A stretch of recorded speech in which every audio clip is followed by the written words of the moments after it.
Welcome in to an edition of Big 12 Today here on Big 12 Radio. He is R.A. Timken. I'm James Westling.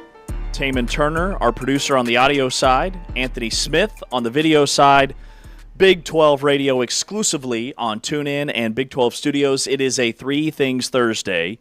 Yahoo's Ross Dellinger is uncovering real player contracts.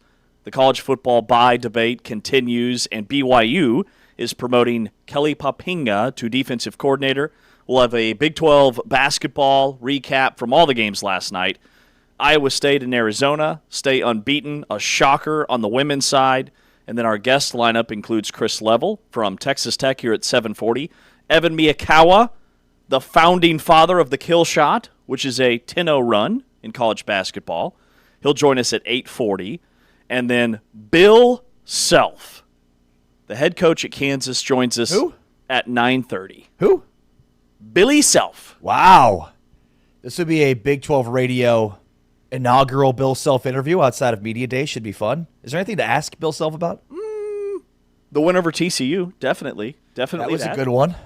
So, Taman, I'm going to ask you to turn my headphone volume up just a smidge, and then I'm going to compliment you on getting Bill Self on this program, which you've been working on for about a month, and Bill Self is going to join us at 9:30 Central Time. We'll have him for about 7 or 8 minutes, which should give us enough time to ask him about Darren Peterson and the impact that it's having not only on him, Peterson, Bill Self, and the rest of the Kansas basketball team. What's the first question for Bill Self? How are you doing? Hey, Bill. What's up? What's new? Happy New Year. Make sure to wish him a Happy New Year. Have to wish him a Happy New Year. Now, 8 days into the new year, I still had somebody yesterday wish me a Happy New Year. I was like, really? Did you punch him in the face? We're a week in. I mean, come on. We're basically, at this point, we're halfway to 2027. Don't do the math. We're there. If anybody wrote checks anymore, they would struggle with the 26 part. That was always a big thing. The year would roll over, and you'd write a check, and it'd be whatever the last year was. What's a check? Right? Kids don't know how to write checks anymore. Why should they? Gen Z doesn't know how to write checks anymore. I remember a couple of years ago, I was at the grocery store, and it was, I don't know why I didn't use the self-checkout, but I immediately regretted it because the people who don't use the self-checkout, who have like the actual checkers check them out, are the same people who would write checks. And so this woman's writing a check, and I'm thinking, like, don't you have a debit card? Like, that's the same. It's the same thing. When's the last time you wrote a check? I don't even have checks.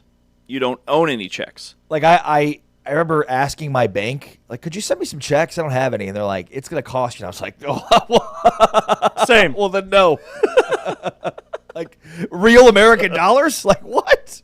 We pay for these things? Yeah, what? It's just paper. And you're my bank. Taman's getting free money off of me. Come on, Capital One.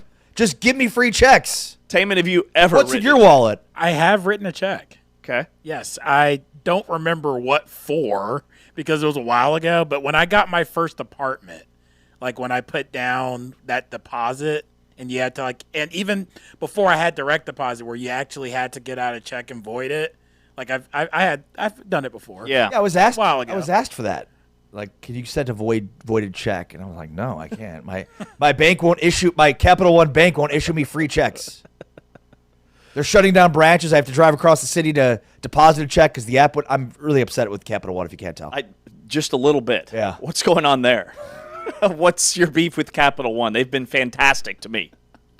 You have Capital One Bank? I do. Well, wow. Not as my main banking platform, but I have two of their credit cards. My car payment through Capital One, I got a much better rate that way. People just don't want to put in the time and the effort. I got pre-approved. I knew the dollar amount for the car. Went through Capital One. Showed up to the dealership with like a stack of papers. Like you're going to send me to finance. It's actually a really good idea. Yeah. The guy who James tip for you. Yeah, just the tip. Go ahead. King McClure last night, who was on the call with me for Iowa State and Baylor, I think the highlight of the night for him being a Baylor alum was the fact that DJ Lagway was in the house. Yes. The former Florida Gator quarterback who's in the portal, being heavily recruited by Baylor. And King asks me during a commercial break, he says, why is DJ Lagway considering Baylor? He is a big DJ Lagway fan. He thinks DJ Lagway can come in and totally reshape the entire program. His dad, by the way, played football at Baylor. Right. From 97 to 01, he was a running back. I actually think it's going to happen because you look at the market and what starting quarterback jobs, if you will, are open at this point in time. I don't know that DJ Lagway lands at a better spot than Baylor in terms of if he wants to be the guy. I think Baylor's a great fit. Baylor's problem was quarterback last year, yes? Another point that I brought up. Bro, it's not just quarterback. Yeah, I mean, not only is it your not just quarterback. entire defense? Washington's in the portal. Cameron's gone. Trigg is gone. They arguably had the best passer in the league last year. Maybe the country. So, yeah, I mean, hopefully they could bring in DJ Lagway. It was funny, they showed him during the broadcast, right? And I was like, who's he sitting with? Oh, yeah, I forgot Dave Aranda's still the coach at Baylor. It's like, why is he? Oh, yeah. Dave Aranda's still coaching there. He is still there. He's still the man. But, yeah, I mean, if they get Lagway, I would hope that they'd have money for, defensive players because that was the issue. I think the defense will be much better with Joe Klanderman taking over as defensive coordinator if he's the guy that is truly the DC. Because it's been Dave Aranda calling the plays. That's a lot to manage. But also, DJ Lagway is a very different quarterback than Baylor's had probably since RG3. Yeah. They haven't had a true dual-threat guy.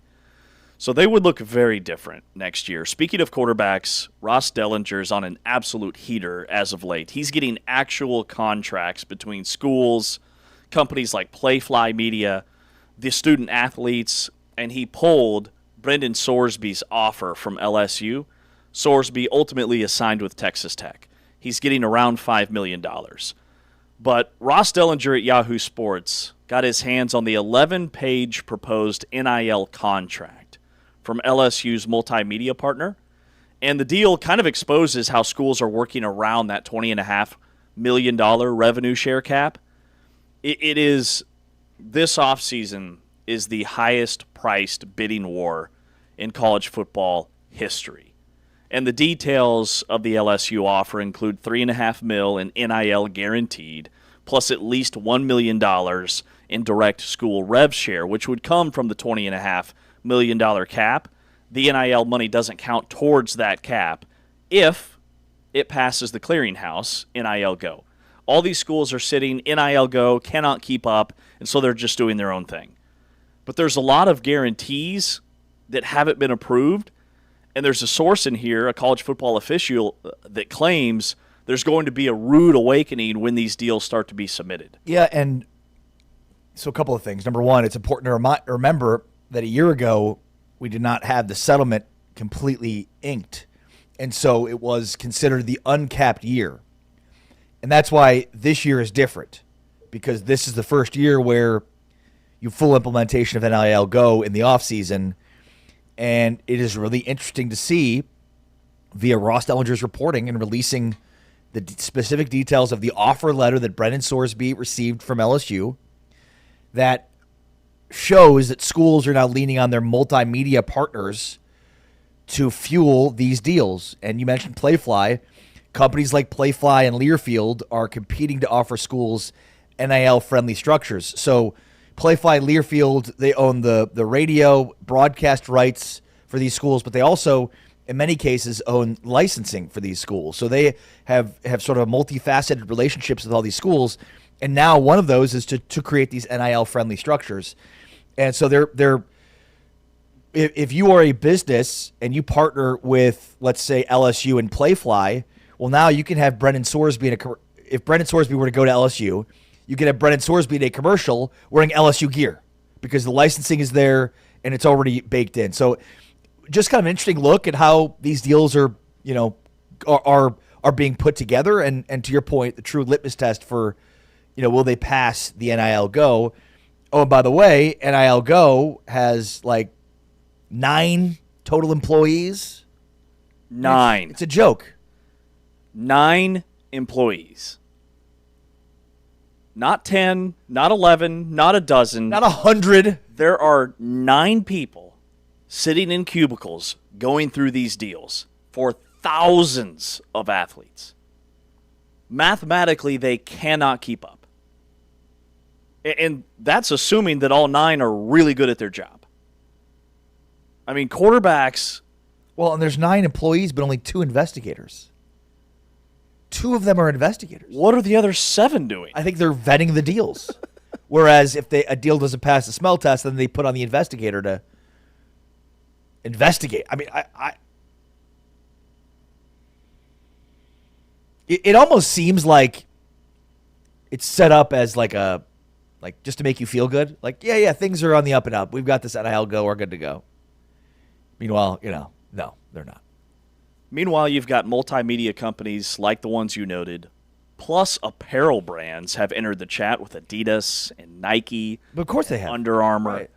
Right. And they've always been there, but those are the major power brokers. Well, they've been in the shadows, Yep. especially on basketball. Until you see a contract like this. Right. So it's really cool to see the transparency. There's a lot of, talking points. Can the system actually be enforced? We say right now, no, not with 9 people. But what happens when these NIL guarantees don't clear? Does that impact the transfer portal in any way? Could this maybe be the moment that forces collective bargaining? All things that we've discussed at length. Well, there's probably 2 stories right now, James, that will, I would think, create the momentum for collective bargaining. The story we touched on yesterday, and I'm sure we'll get to this later on as well, but the story of Desmond Williams at Washington. Mm-hmm. And basically, are contracts enforceable? Which sounds like a ridiculous thing to say because, yeah, of course they are. They're contracts. What's the point of having a contract if it wasn't enforceable? But the other one is this, where you get to see the specifics of these deals, these contracts, these agreements. And, I mean, it's minutia, I think, to a lot of fans who are just give me my football, just give me my basketball. But, I mean, it's imperative that we get to collective bargaining. Full stop. It's imperative. And any way we get there is good because we got to get there. Mm-hmm. The Desmond Williams quarterback at Washington, who Ari referenced, signed a $4 million contract and then saw what other guys were getting after he had inked the deal and said, no, I'm out. LSU is courting him. What does that mean for former Arizona State quarterback Sam Leavitt? He might be running out of places to land. When you look at the movement between Arizona State grabbing the Kentucky quarterback, just about everybody in the Big 12 has their signal caller for next season. We'll touch on that a little bit later on. But then you also noted this athletic piece, and they've done a fantastic job of breaking down just how expensive the portal is. And, I've seen high-level boosters, if you will, guys with deep pockets at some schools are tired of it and not seeing any return on their investment, especially at schools that aren't winning to the level that they expect. If you're not in the college football playoff and you've just given $4 or $5 million or whatever that number is to the school and it's not panning out, these guys who are very calculated and elite at managing risk are not willing to take a chance on the next season. And some of these numbers, like Sam Leavitt, he's the top quarterback in the portal. He could command around $5 million, which would align with Brendan Sorsby. They note that. Quarterbacks, solid Power 4 conference starters are making $1 to $4 million. Elite portal guys are making $4 to $5. A Power 4 general manager says if you don't spend at least $1 million, you're not getting them. I've talked to some group of 5 coaches who have set aside close to $1 million for the starting quarterback. Drew Mestamaker goes from North Texas to Oklahoma State. He's getting $7.5 million for a 2-year deal. But then even like edge rushers, offensive tackles, interior defensive linemen, these guys are making in the millions. The guys that are elite at their position. Yeah, the minimum, according to The Athletic, in the market right now at the quarterback is $1 million. If you want to bring in a quarterback in the transfer portal, the minimum is $1 million. To your point, I mean, edge rushers are $500,000 to $600,000 for offensive tackles. My guess is, though, when it comes to like players that are wanted in the Big 12, it's going to cost north of that, especially for those 3 positions. Because football, at the end of the day, is about 3 things: the quarterback, protecting the quarterback, and rushing the quarterback. If you have all three of those things, you can win at a high level. If you have two of those three, you can win a lot. If you have one of those three, good luck. So you need 3 of 3 in order to be championship caliber. Yeah. So the opportunity to do it is to spend a lot of money at those 3 positions. By the way, that's what the NFL does. If you are a general manager in college football right now and you're running a personnel department, it behooves you to sink your money into those 3 positions and then try to fill your roster with cheaper players or recruits at other positions. Did Texas Tech have all 3 of those boxes checked? No, I had 2 of 3. Actually, you could argue 1 of 3. Rush the quarterback. Rush the quarterback, protect the quarterback, be the quarterback. Yeah. Offensive line, quarterback, question mark. Getting to the quarterback, A+. 10 out of 10. 10 out of 10. By the way, Texas Tech did announce that all 3 of their running backs from last year are coming back, including Quentin Joyner. So they'll have Joyner back, they'll have Jacoby Williams back, and Cameron Dickey. Yeah. That's the best running back room in the Big 12. Maybe the nation. Yeah, it'll be pretty good. It'll be good. I also think this piece highlights just the gap between the Group of 5 schools and the power conferences.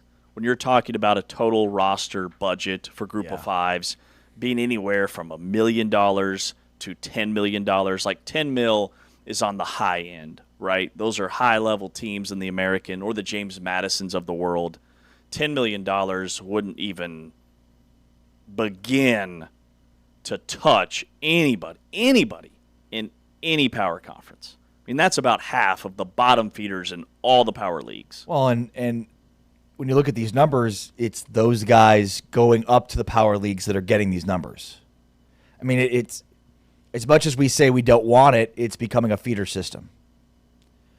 And, so going back to our conversation yesterday about Texas Tech, the hope is the Big 12 doesn't become that feeder system, and in some ways it has, but that's where you need more big spenders like Texas Tech to make sure that they're not only not becoming a feeder system, but then going and getting players, big-time players from other, ACC, Big Ten, SEC schools. They are loading up once again in the portal. We'll have a transfer portal tracker later on during the show.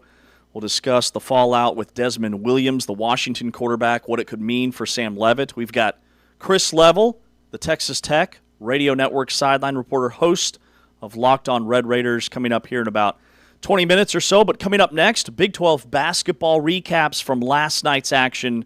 Arizona and Iowa State flex their muscles, and there was a shocker in the league on the women's side. He's Ari, I'm James. We are brought to you, the full-time fan, by our good buddies at Modelo. Here are the top plays from last night's action. You knew he could drill them. He's a high-volume three-point shooter, more than 3 threes a game. There's another backdoor opportunity for a stuff. Senior out of Rickards High School, Tallahassee, a venerable program. Pete the screen for Karchenkov, and they'll play it together for 2 and a foul. Rebound pawed down by Krivas. On the hit ahead, Pete. Duck. Woo-hoo! How about the outlet pass? Is undersized. They are 4th in the country in offensive rebound percentage. Yesufu hits the dot from the top. It's a 3. Torre turning the corner. A free right is met at the rim. Get them out their offensive rhythm. Baylor operates about 25% of the time defensively in the zone, and Nate Heisey buries a 3. From Johnson as he knocks down the second free throw. Right, beats the pressure. DeBonsa, the lob, and the jam. Boom, bangs it home. Goes to his left, pumps it into the corner where DeBonsa takes it away. Right on the receiving end. They're going to go crazy with this one. Listen, that's just special. The guy that's on the team that's blowing the other team out, or if you're losing, when he gets,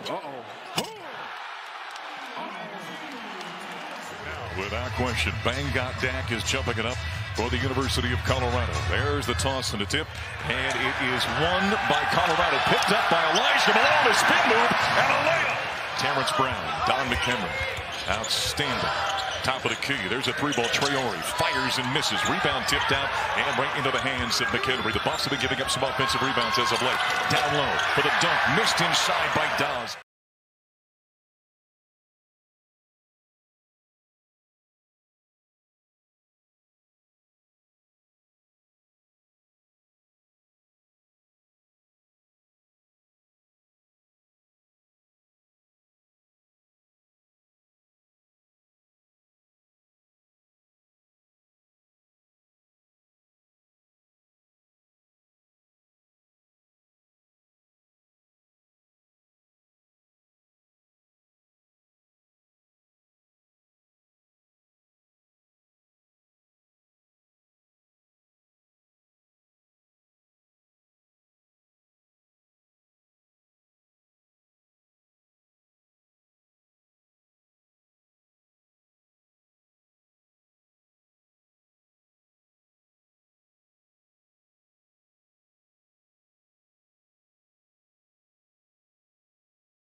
This is the Big 12 Conference. This is a different league in our Big 12 men's basketball. Game of the week is this Saturday. You can hear right here on the channel. Number 1, Arizona at a sneaky TCU team. That starts at 4 o'clock Eastern, 3 o'clock Central Time. He's Ari, I'm James. This is Big 12 today on Big 12 Radio. We're also streaming on your screen on Big 12 Studios, the Big 12 Fast channel. Winners last night in men's basketball, Arizona, Iowa State, BYU, and Colorado. Iowa State is 15-0 for the first time in program history. The only other team that started 14-0 was the 2014 team. TJ Altsberger, the Iowa State coach, on the 15-0 start. We take so much pride in our program and the great coaches, players, everybody that's done so much to elevate our program and put us in this position. We have a tremendous sense of gratitude for the opportunities we have in front of us each day, and I think these guys do such a great job at honoring all those who have come before us, with the effort and the execution that they play with. So it's a great accomplishment. It's a credit to the young men and how they work, and hopefully something that the past Cyclones that have been in this program and those that have invested can take tremendous pride in. This game was gross in the first half. Both teams shot a season low from the floor, and Baylor led the entire first half until Joshua Jefferson, who had 19 points and 17 rebounds, he hit a three at the buzzer. So Iowa State took their first lead of the game in the closing seconds before halftime. They led 25-24, but they won in an arena that they had never won, Foster Pavilion. They had lost 10 of the last 11 down in Waco at Baylor. I mean, they are legit.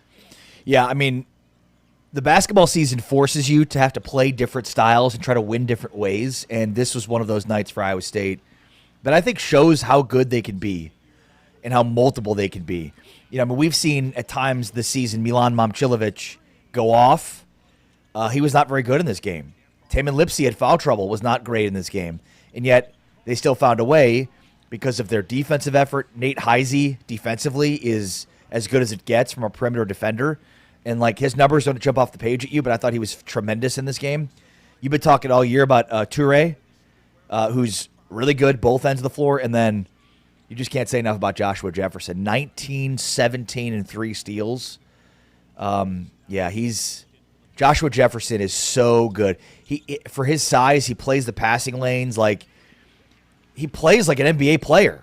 Most of his shots come from the inside, but he's a guy that can step out and shoot. He can play the perimeter better than a lot of other big guys. He's fun to watch. He is 6'9", 240 pounds. He looks like an NFL tight end.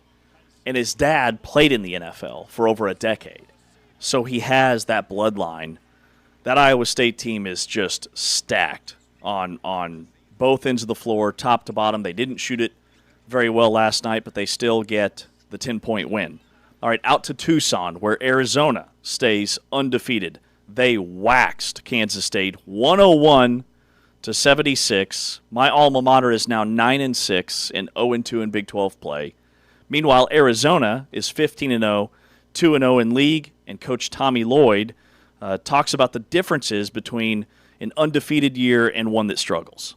It's been great for me. I feel like, personally, that I'm coming into my sweet spot as a coach, where, I don't want to act like I've had all the answers, and maybe in the past I felt like I did and I was proven wrong, but I think I've got a lot of experiences to pull from, good experiences and tough experiences. And last year was a tough one, but I think it says a lot about a program. When you're at a place like Arizona and you're 4-5, panic ensues, and we were able to steady the ship and have a really good year. I mean, it says a lot about the players. I think it says a lot about the staff.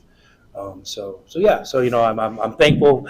Honestly, I can say this now. I'm thankful for what I went through last year. I think it made me a better coach.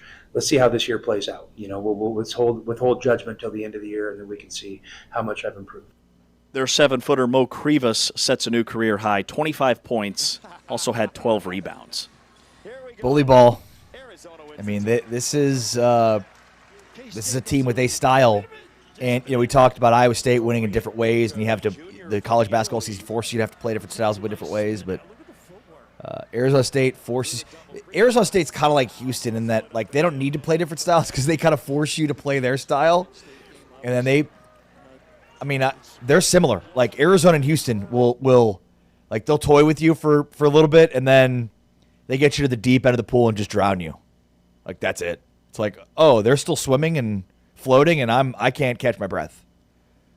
They are a monster. Yeah, what do they have? 56 points of the paint for Arizona. Plus 20 points of the paint. Plus 23 in rebounding. 23. 55 to 32 rebounds. That's an NBA team against a JV team. But look at Eddie box score every game. It doesn't matter who they're playing. Mm-hmm. I felt the same way when they played Utah. Yeah. They're just so much bigger, stronger, faster. They have guys that can shoot it. Burries is a walking bucket. He had 28 last night. Feels like when a shot goes up, Arizona's got 10 guys go to the basket. Yes. Like, you can do all the things that you're supposed to do. Rotations, communicate, box out, and they still get rebounds. I mean, it's, and K-State 8 threes, 8 of 36. So, I mean, the recipe to beating Arizona is you've got to go wild from three. Like, maybe if K-State would have had 17 made threes from three. You're still not winning the game, but you're in it. And in that case, and that's where I think Arizona can hit threes. Like, they were 3 of 16 last night. They had 3 threes. Probably took too many threes. Mm-hmm. But when you out-rebound a team by 23 and you outscore them in the paint by 20, it doesn't matter that you shot 19% from 3 on 16 threes. Throw it up and go get it. Yeah. BYU hit the century mark last night, the number 9 ranked team in the country, 104-76. They're quietly 14-1 and 2-0 in league play. A.J. DiBonsa had 23 points, 7 rebounds, 5 assists, a couple of steals, his 8th straight 20-point outing. Coach Kevin Young on what makes him so special. I mean, the best players in the league can do that, right? And there's only so many quote-unquote best players, right? All-star caliber, first-team type caliber, 20-point-a-night type caliber guys. So, no, I don't think it's super common. When you tack on the fact he's 6'9" with the 7'1" wingspan and can score at quote-unquote all 3 levels, that makes it more impressive. I think what I would add to that, Jay, is his ability to make decisions at all 3 levels, not just score the ball.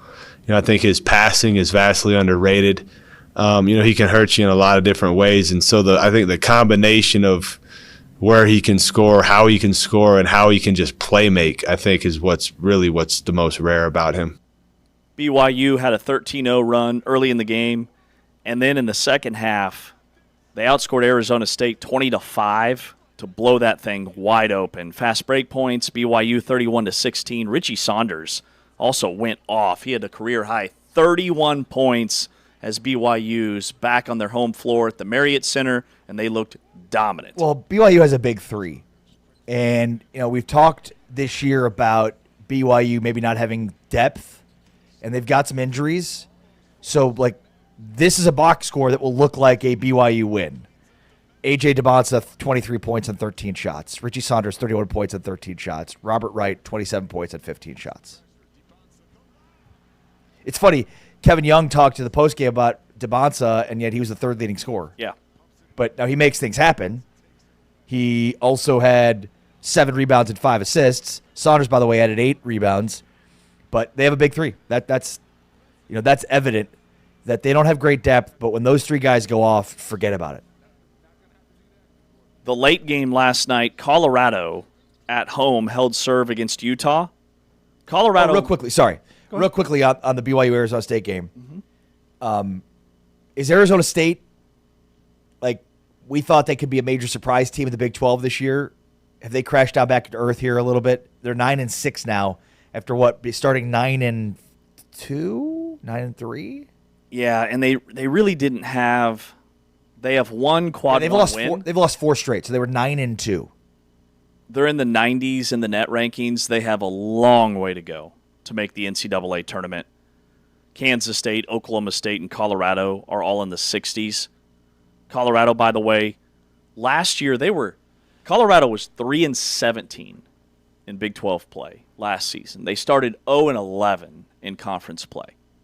They are 2-0 this year. They are much better. 12-3 overall, 2-0. A home win against Utah's doesn't carry a ton of weight, and it doesn't raise a bunch of eyebrows, but just the fact that they're 2-0 and building some momentum in their second year in this league, I think says a lot about the job that Tad Boyle does. Yeah, I mean, this is the surprise team in the Big 12. Now, they don't have a ton of great wins, but they've done a good job in winning the games in their schedule. They're 12-3. The Northern Colorado loss is probably the one stain, but they've done what they've needed to do so far and taking care of business against Arizona State and Utah. Now they get Texas Tech this weekend. We'll find out.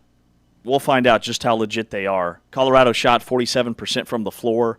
Their bench outscored Utah 33-8. And Colorado, they have a couple of pros on their roster. Bengot Dak is a pro. He's like a 6'11 guard, 16 points and 12 rebounds. Sebastian Ronchik is a pro, 19 points last night. He's a sophomore. Isn't it Ranchik? It's Ronchik. Oh. Ronchik. You said it in a way that was Ron very Cheek. confident that you knew what you were saying. I do. You also sounded like somebody that's new to a new country Ron and trying Cheek. to make it seem like you know how to speak the language. There are two names that I've learned. Ronchik, and it's, we'll say it all together, Momcilovic. Momcilovic. Momcilovic. Momcilovic. It's not it. It's not it. Everybody says it wrong. I did want to make fun of you last night when you kept saying, Momcilovic. you said his name. Momcilovic. That's how you say it. I'm Ukrainian. He's Serbian. Is Serbian? Is he? Feels more accurate. All right, on the women's side, what's going on with Iowa State? Man, they have lost back-to-back. Cincinnati takes down Iowa State on the women's side, 71-63. Also, Texas Tech went on the road and beat West Virginia, 71-66. That is a major statement win for them. K-State got a win over Houston. TCU beat Oklahoma State in Fort Worth by 8. Kansas lost at home to Utah. They're 2-0 in league. And Arizona State beat up on UCF by 23. What's Cincinnati's record? Cincinnati's record. The Bearcats are, come on, interwebs. 6-10 now. Come on, internet. They were 5-10 going up against a 14-1 Iowa State team. Oof. That's a brutal loss for Iowa State. Obviously they are missing Addie Brown, so that's significant. Audie Crooks, 23-10, but people are going to point out the defensive effort for Audie. Not great. Cincinnati got whatever it wanted at the rim and really attacked Audie Crooks. So we've seen now 2 games, one, the first loss where they just dragged Audie Crooks away from the bucket. And in this one, they attacked her. And this is a big-time win for Cincinnati. It's been a rough year for Katrina Merriweather at her alma mater, but, it's a bad, bad loss for Iowa State. Is that stud freshman for Cincinnati, is she playing yet? Is it Perry? Yeah, she had 26 points. Yeah, 26 and 3 steals. Yeah. She's good. She had 26? Yes.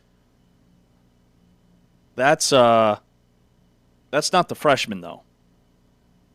She's their senior. Their freshman is D. Alexander. Oh, yes. That's who it is. Good call. And she did play, barely. Played 8 minutes, but had 7 points. She's coming back from an injury. They've got kind of a Darren Peterson situation going on with her. Speaking of Darren Peterson, Bill Self, the head coach at Kansas, will join us in hour number 3. He'll be on the show around 10:30 Eastern, 9:30 Central Time if you're watching us live. But coming up next, Chris Level, Texas Tech. He's our Texas Tech go-to guy. What's going on in the portal? How does Texas Tech rebound after a 23-point loss in the college football playoff? We'll discuss with him. He's Ariam James. This is Big 12 Radio. Throwing the other.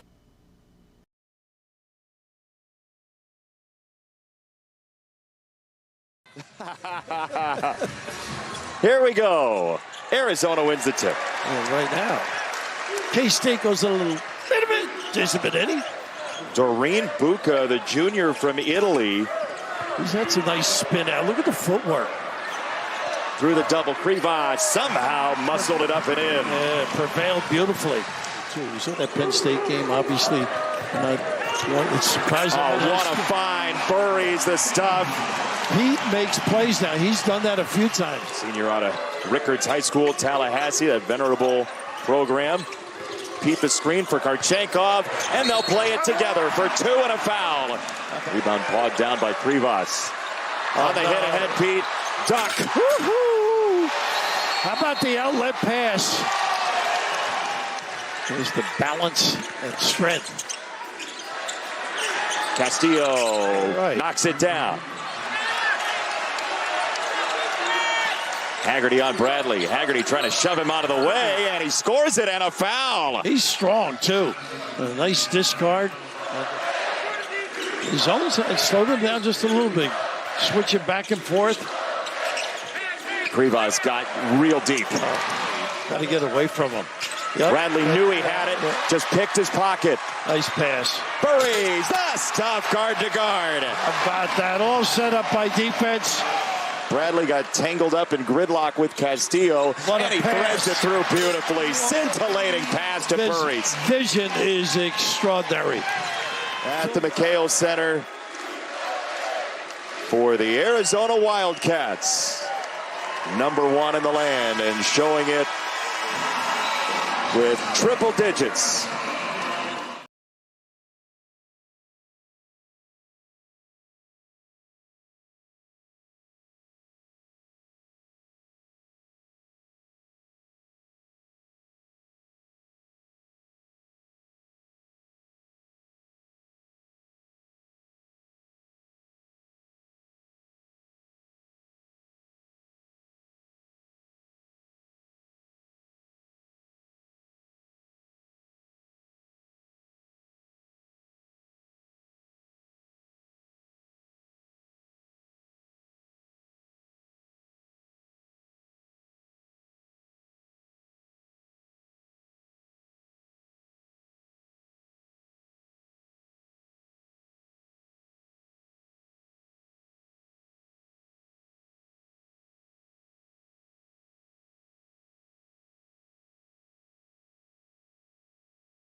Big 12 today here on Big 12 Radio, powered by Modelo. He's Ari Timken. I'm James Westling. Our debate segment, Let's Get It On, coming up here in about 20 minutes. But first, Chris Level, Texas Tech Red Raider Radio Network and host of Locked On Red Raiders, joins us this morning. Hey, Chris. Gentlemen, how are we doing this morning? Alive and well is what I would say to that. You were in Waco last night. I may have watched some of that. Love to hear it. Yeah. Any feedback, Great job. Chris? Any feedback? Ari always has a ton of feedback. I thought James was on point. He was well researched. I thought his timing was good. He's working with a great dude in King McClure. So it's actually a really good broadcast on the Peacock, which that was my first Peacock Big 12 broadcast to take in. But kudos. I thought that was well done. Yeah, I felt like a boomer trying to log into my Peacock account, trying to get the game. Yeah. It's like, what do I do now? I appreciate the kind words. And setting an example for how Ari should be greeting me. All right, so the college football playoff, the aftermath is that Texas Tech is cleaning up in the portal. But, Chris, what's the one thing that as you're there, you're in it, you're on the sidelines, and you're thinking, man, if we just had that, we would win this football game? It's funny because you're asking about the Orange Bowl. That feels like it was like 18 months ago that so much has happened, and that was like a week. It was a week. I mean, like it's like it's so far removed from that. I don't know if there was one thing. If I'm being honest, I think you needed everybody to be the best version of themselves. I think a mobile quarterback. I think maybe a heftier offensive line on the interior would have maybe made a difference. I think Barron started feeling pressure, maybe even sometimes when it wasn't actually there. And you go back and watch it, there were some guys open, but I just think he was kind of on the run and just not a lot of separation from your outside receiver. I mean, Oregon deserves a lot of credit there. They were good, and I was just talking to Taman about it before we came on. But you get to that level, you're going to deal with. It's about matchups, and if you play an Ole Miss or maybe a Georgia or I don't know, one of these other teams, maybe we're still talking about Texas Tech still, but I think Oregon just happened to have a good defense, but an interior defensive line that I think kind of caused some problems for Texas Tech, and and then you've got a quarterback that just wasn't 100% healthy, but. Just a tough day, but man, hard to be upset about 12 wins and a Big 12 championship and all that when we didn't know where this was going to go. But now there's a standard that's been set. Right. I think, and it was great to see you down in Miami, Chris. The game was a lot of fun to be there until the game kicked off. That's kind of how I've been saying it. It was awesome. Like great environment, great atmosphere, tons of Tech fans. The building I'd never been in Hard Rock before. I thought the building was cool. Like everything was fantastic until the game kicked off. I wonder, and I think your point is very well stated about the interior of that defensive line because, it's both teams wanted to stop the run, and both teams I think did a really good job of it. The difference was Dante Moore was the quarterback who made plays when they couldn't run the football, whereas Tech just could not make plays in the passing game. Do you think? As this team was put together, let's leave Behren Morton out of this. The defensive line was hit. I mean, that defensive line was all time. I mean, especially with the way they played in that game against that Oregon offensive line, like that was good. Do you think they missed on the offensive line? I mean, I just don't, because one, they had one of the top portal additions a year ago, Hunter Zambrano. He basically missed the entire year. He's going to be one of what they're going to feel like is a portal addition for this year because he's going to come back. Yep. And he was supposed to be one of your guards. Great point. And he would have added some bulk. I mean, I think he was one of the top interior offensive linemen a year ago, and he didn't play at all. So that's one factor. I don't know if they necessarily missed. I just think you have to say Oregon was just that was a tough matchup. Right, because it wasn't like the offensive line was a weakness all year. No, and there, Utah and BYU was as battle tested as you had got like up front. And I think Texas Tech had some problems and then had some success against those two teams. But there was just nobody like built on the interior of the defensive line like Oregon was, and then you had all the other pieces to go with it. That's the thing is that and Oregon's been at this for 5 to 7 years and roster building and playing this game and Phil Knight University and all this kind of stuff. I mean, so they and then they had the pain of last year. So unfortunately, it was just a tough matchup. But man, you tip your cap, and we'll see what the Ducks do tomorrow night against the Hoosiers in their rematch. Well, Chris, you called it well over a month ago that, hey, don't be surprised if Texas Tech's starting quarterback next season is playing for a different team in the Big 12, and that is Brendan Sorsby, who is at Cincinnati, enters the portal, chooses Texas Tech over LSU. Why was Brendan Sorsby the guy that Texas Tech wanted at quarterback? One, he's a Texas kid, and I think that there's a lot of knowledge about him and relationships on Tech's roster, and Mac Leftwich's dad, who's at Lake Dallas High School, was kind of part of a staff whenever Brendan was in high school. So there's just a lot of connections, and that's part of it, because I think Joey's a big culture guy, right? And I think that's kind of the secret sauce here.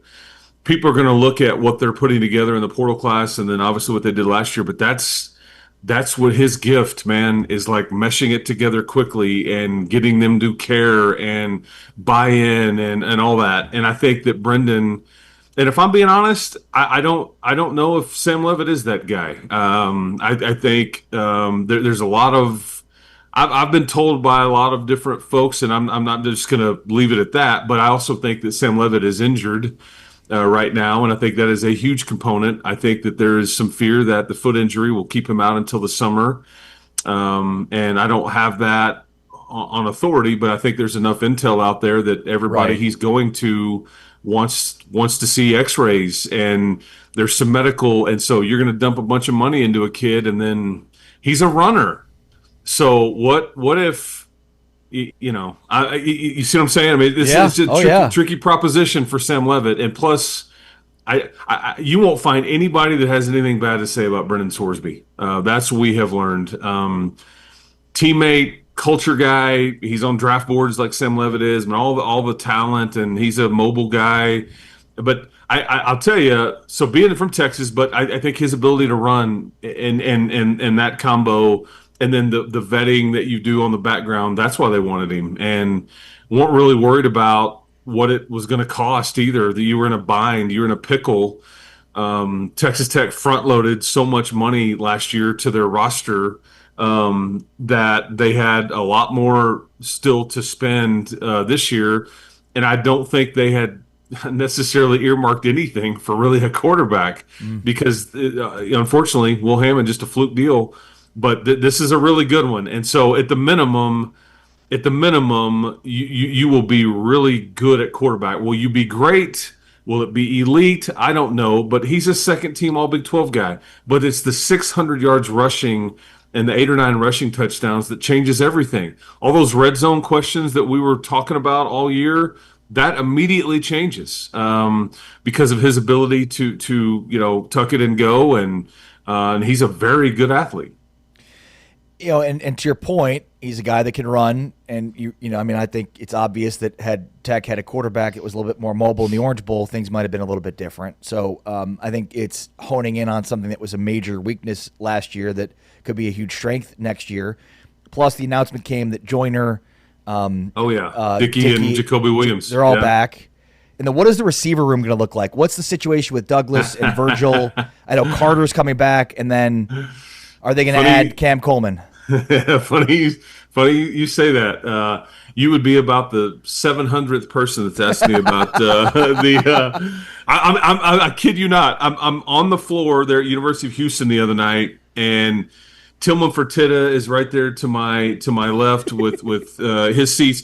Cody Campbell was there in person. He was coming over to say hi to Mr. Fertitta, and then he said hello to me and all that. But in the meantime, I bet I got tapped on the shoulder no less than 10 times by Tech fans going, "Hey man, what is Cam Coleman going to be in town? Or do we have a realistic chance?"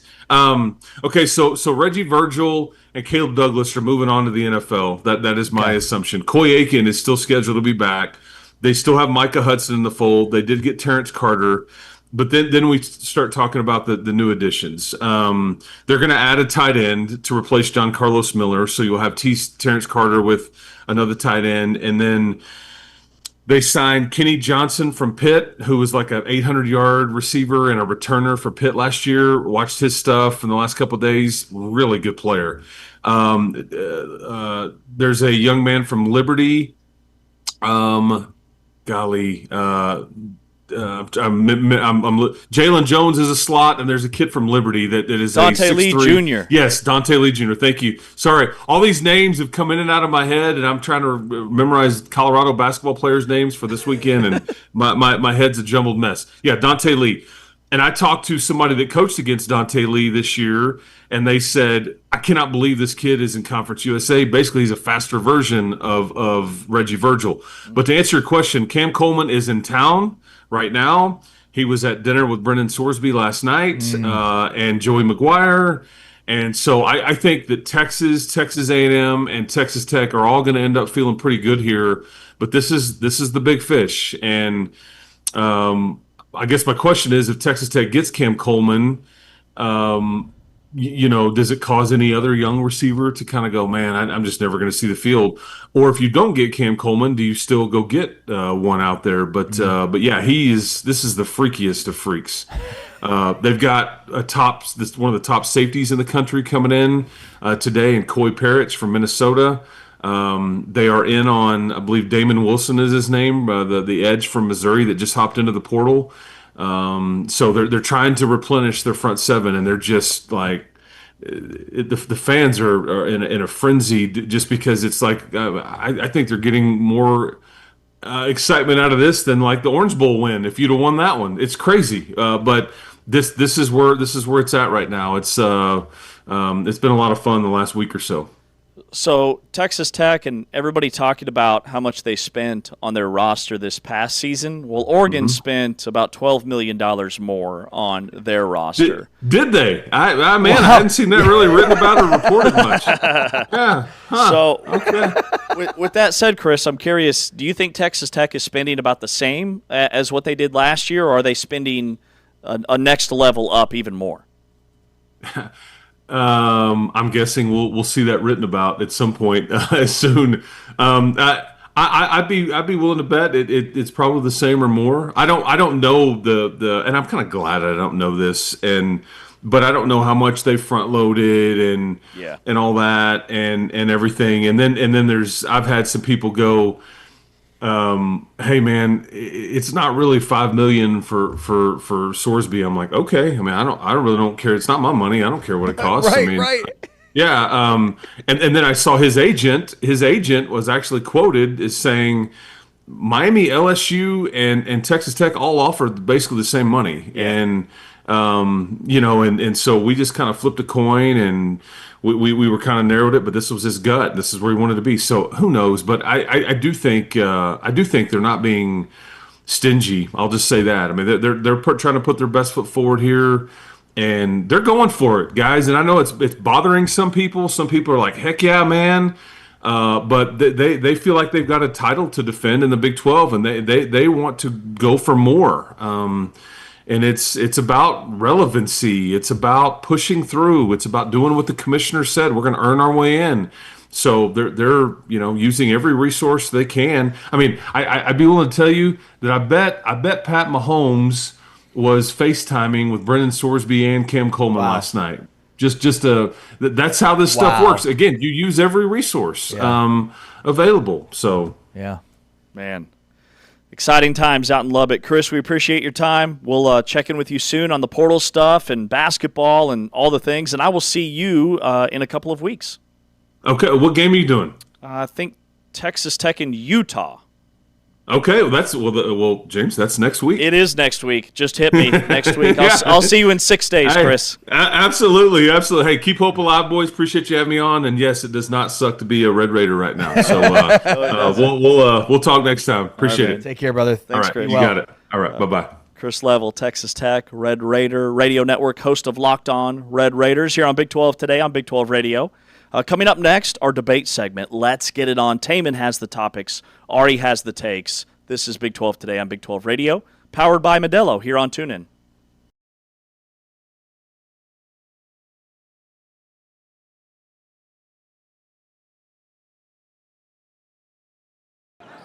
That was special by Mr. Odom. A.J. DeBonsa says, how about this? He loves Spider-Man growing up. That's who he looked like right there. It can be, but playing against a guy like that, you got to have your gap game plan discipline. It's imperative. Saunders, how about that quick release? Like a hair trigger, drills it. Saunders, quick first step. Big chop to the hole. Saunders almost falls. A man who's got 4 blocks of his own tonight cleans up the mess from Johnson as he knocks down the second free throw. Right, beats the pressure. DeBonsa, the lob, and the jam. Boom, bangs it home. Goes to his left, pumps it into the corner where DeBonsa takes it away. Right on the receiving end. They're going to go crazy with this one. Listen, that's just special. I don't think he's going to have to do that anymore. Deputy Sheriff. Not going to have to do that anymore. He finished up as the Deputy Sheriff, baby. The guy that's on the team that's blowing the other team out, or if you're losing, when he gets, there you go. It's time to clear the bench after that one. That was incredible. Big Johnson won't go down without a fight, but the story is the superstar. First wild shots we've seen them take. Odom hits the brakes and finds Jop, who finishes in traffic. I tell you what, Jop's had a good last 7-8 minutes of this ball game. But tonight, it was all Kevin Young and BYU. Along with A.J. DeBonsa, Rob Wright, and Richie Saunders. That big three, they really came through tonight. They delivered, Brendan Haywood.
Back inside Big 12 today here on Big 12 Radio, a Thursday edition with Ari Timken. I'm James Westling. Later on this hour, a thirsty Thursday for some Modelo. We're getting close to the weekend. It's a big football weekend. I feel like I've just got the itching for some Modelos tonight. And I know you've got those Modelo fan rules in hand, ready to deliver. Why would you know that? I know that you always have them up, and you're I ready. don't, and you're making fun of me because I'm always just leaning into you. Hey, James, what's those fan rules? Well, let me search my email. Not only that, there they are. Yesterday I couldn't even come up with what we called them. Yesterday I was like, what are we? Modelo what? Modelo fan rules. You know I'm a mess without you, James. You would think he had a couple of Modelos before the show, but he did not. That's against the rules. Modelo fan rule number 19, losses count as character development. I was going more with Modelo fan rule number 2, which is a big one. The official beer of your group chat meltdowns. How's your K-State group chat right now? Melting down. Melting. Just offer everybody some Modelos. I will say K-State had a really big day yesterday in the portal. Picked up like 3 receivers, a guy from Missouri who was all SEC. Oh, so the K-State group chat was talking about football. Oh, it's football season. It's football season year-round. Basketball. Who we playing? Arizona? Not so good. Yeah. All right, this is our Let's Get It On segment. It's a debate segment. Thank you. Taman's got the topics. That's the We've great got Mills the Lane. takes. May he rest in peace. All right, guys, let's get things started. All right, first topic: which new Big 12 football head coach will be the most successful next season? Will it be Morgan Scalley, Chris Klein, Eric Morris, or Jimmy Rogers? How do we define success? Colin Klein. How do we define success? Is it CKs? who wins the most games or who wins more games comparatively from this past season to next year? Are we asking who makes the biggest jump, wins and losses, or just bang? No, because then it's who obviously finishes highest in the standings. Then it's obviously Eric Morris, because all he has to do is win one game, and suddenly, voila, they're significantly better than they've been the last 2 years. So no, I would say overall, who is the top of the standings of all 4 of these teams? All right. Go ahead. Let's get it on. I'm going Morgan Scalley. Ooh. Because I don't see a drop-off for Utah. They're still going to have that physical, in-your-face, smash-mouth DNA.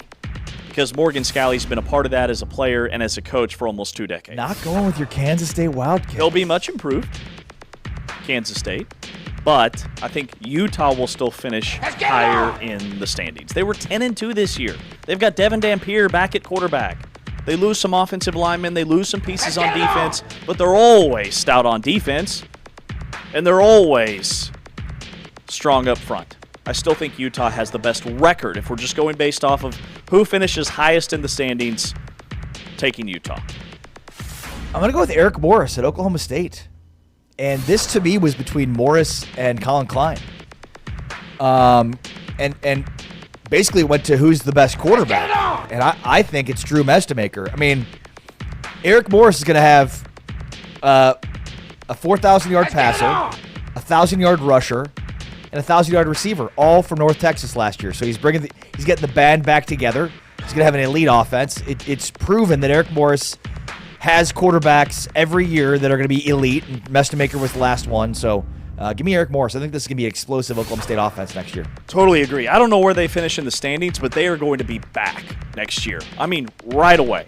The guy is an offensive guru, maybe the most impressive offensive mind when it comes to the quarterback position, no doubt, in the country. But also, Oklahoma State currently has the number 2 ranked transfer class in the country. He's bringing all of his old North Texas guys, but also he's bringing guys that were with him at North Texas like 2 or 3 years ago and got outbid by other programs because they didn't have the budget. And now that he's got the money at Oklahoma State, they're reunited. He's got a running back from James Madison, who is their top rusher this year, was at North Texas and was a 1,000-yard guy 2 seasons ago at UNT. He's also going to be back or in the fold at Oklahoma State. And then they just added Mo Horn, who was a starting corner at Texas Tech. Oklahoma State, they opened the checkbook for him. So, they're adding so many pieces. So just so I'm clear, you picked James picked Morgan Scalley, Ari picked Eric Morris. Who has the better season? Oklahoma State, Utah. Oklahoma State. That's what I just argued. Yeah, that's what he said. Okay, all right. Say Utah finishes higher in the standings. Just wanted to double check. Okay, next topic. Which Big 12 men's basketball head coach is on his seat is the hottest, I should say. And James is going to love this one. Is it Wes Moore or is it Jerome Tang? Go ahead, James. So I walk into the arena last night, and the first thing that former Baylor guard King McClure asks me is which coach is out the door first, Wes Miller at Cincy or Jerome Tang at Kansas State. Wow. I said Wes Miller. I don't think there's any way he survives this season, and it sucks. Wait, no, let me go first. Go ahead, sorry. I love Wes Miller, but both programs are in really similar situations in that they have a pretty impressive budget, a budget that wins and losses wise, they shouldn't be this bad, for lack of a better way of saying that. And then, Wes Miller hasn't made the tournament at all. He's in year 5. And where I think the programs are similar is they're both, historically, top 25 programs. All-time wins, NCAA, both are in the top 25. So I think both will have to do a lot to survive. But, man, Wes Miller's gone 7-11 in the Big 12, 7-13 in the Big 12 in his first 2 years, and they're 0-2 this year. I don't see any way that he's back for year 6. So I've got to argue it's Jerome Tang, but it's obviously Wes Miller. Obviously? Is it obvious? Do you know what their offensive efficiency rating is this year? Last I looked, they're in like the 200s. 214. And it's not just this year, by the way. Offensive efficiency last year was around 190th, and they were in the 200th the year before that. So they're really good defensively every year under him. Well, you better be if you're going to be that bad on offense. But yeah, it's Jerome Tang. It's obviously Jerome Tang, despite what I just brought up in terms of offensive efficiency. And the thing is, it's not as if, like, the difference here is that it feels like every year K-State plays the portal game and misses, with the exception of Jerome Tang's first year. I mean, this is to have a player. Let's get it on! Number 2 or 3 in the country right now in scoring in PJ Haggerty, and to be 9-6. Yeah, it's like it feels like with K-State and Jerome Tang, when they have one thing, they can't have the other. Like if they're good on one side of the ball, they can't be good on the other. If they're good on defense, they can't be good on offense. If they're good on offense, they can't be good on defense. And that's where they are right now. Like this is a bad defensive outfit. It's been a lot of turnover, so it's, I would imagine, hard for K-State fans to buy into the program when every year they're having to learn who these new players are. At least Wes Miller's got some carryover year to year with some of his players. It's a new roster every year with Jerome Tang. The last 3 years have been really hard to stomach for K-State fans, especially considering the budget. I mean, last year's team was a top 3 national budget, a top 3 roster financially. And they had that stretch middle of the season, remember, where like over 8 games they were the best team in the country, and they still missed the NCAA tournament. 9-6, not good enough. But can I let you in a little secret here, and you can drop this nugget in the K-State group chat? Yes. Jerome Tang's got a deal through 2030. Do you know that? Yeah. They extended him after his first season. If they fired him, what's the buyout? $12.75 million, which they'd owe him before the end of the year. He'll be back next year. He will be back. He will. Next year. That was where I was going with this. I was going to say, drop this in the group chat. No matter what happens this year, Jerome Tang is back, especially because K-State, I would imagine, is expected to spend some money in the portal and football. Exactly. That's it. It's a timing thing. Woo! Can't afford to hire Colin Klein. To do what you got to do in the portal to be competitive. And do we know anything about Avery Johnson? He's coming back. But how much money he's getting? Oh, I don't know that. Let's get it on! Is he sure it's a lot. Is he taking a discount? Maybe. I have no idea, and I have no inside information. I know nothing other than the fact that he's back. Well, you need to get some inside information, James. Do your job, all right? So it sounds like Wes Miller text some people, for God's sakes. Yeah, I mean, I would say there is unless something dramatically changes with Cincinnati, there is almost 100% chance that he's going to be gone. And I think he's in the last year of his contract. Yeah, there's 100%. He hasn't made the tournament. This is year 5. Like, it's as clear as day this is his last year. And I think it's as obvious that Jerome Tang will be back. Like 100% certainty Wes Miller's gone, 100% certainty Jerome Tang is back. That's all financial. All. Money, money, money, money. All right, last topic I have for you guys. Money, money, money, money. Money. All right, last topic I have for you guys. Who is currently the best Big 12 basketball team not ranked in the top 25? Love this one. Ari, you got a team? Kansas. KU's ranked, bro. Oh, yeah, that's right. Go ahead, James. All right, my team is TCU, and this is a great topic because I think you can make a case for Oklahoma State. I think you can make a case for TCU. I think you could make a case for Baylor. But I lean TCU. This is a TCU team. Jamie Dixon has done a phenomenal job. Defensively, they've been there all season long, but the offense is coming along. They're now scoring over 80 points per game. David Punch has seen a major uptick in his second year in the program. Jaden Pierre has fit in nicely. They have 4 guys averaging double figures. Last year's team couldn't score. This year's team, they're shooting 35% from 3, which it's not great, but it's much better than they were a season ago. They have several capable shooters, 3 guys that are shooting over 45% from 3. But most importantly, they have a true natural point guard in Brock Harding, who's top 3 in the league in assist-to-turnover ratio. He's dished out 93 assists. He leads the league in assists per game. He's right up there with Tamin Lipsey. They have a point guard, which I think carries them in this conference, especially with how rugged and gritty they are defensively. TCU is a tournament team, and I think they're going to be a problem for a lot of teams the more we get into Big 12 play. Yeah, Punch was a problem against Kansas. The other guy is Lilavicious. Yeah. Dude was lights out from 3 in that TCU-Kansas game. But the answer here is obviously Oklahoma State. Obviously. Are you even watching the games, James? Are you a full-time fan or not? I mean, are you or not? Hey, I love both.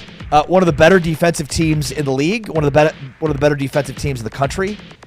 And, remember how mad Oklahoma State's coach got when I asked about zone defense? He nearly chewed me out like I was a player for him. I'll never forget it. So I just think teams that are not reliant on shooting variants that lock you down. I mean, TCU, good call there, James. They gave them 175 points the other night to Kansas. Let's get it on! I mean, give or take a few, right?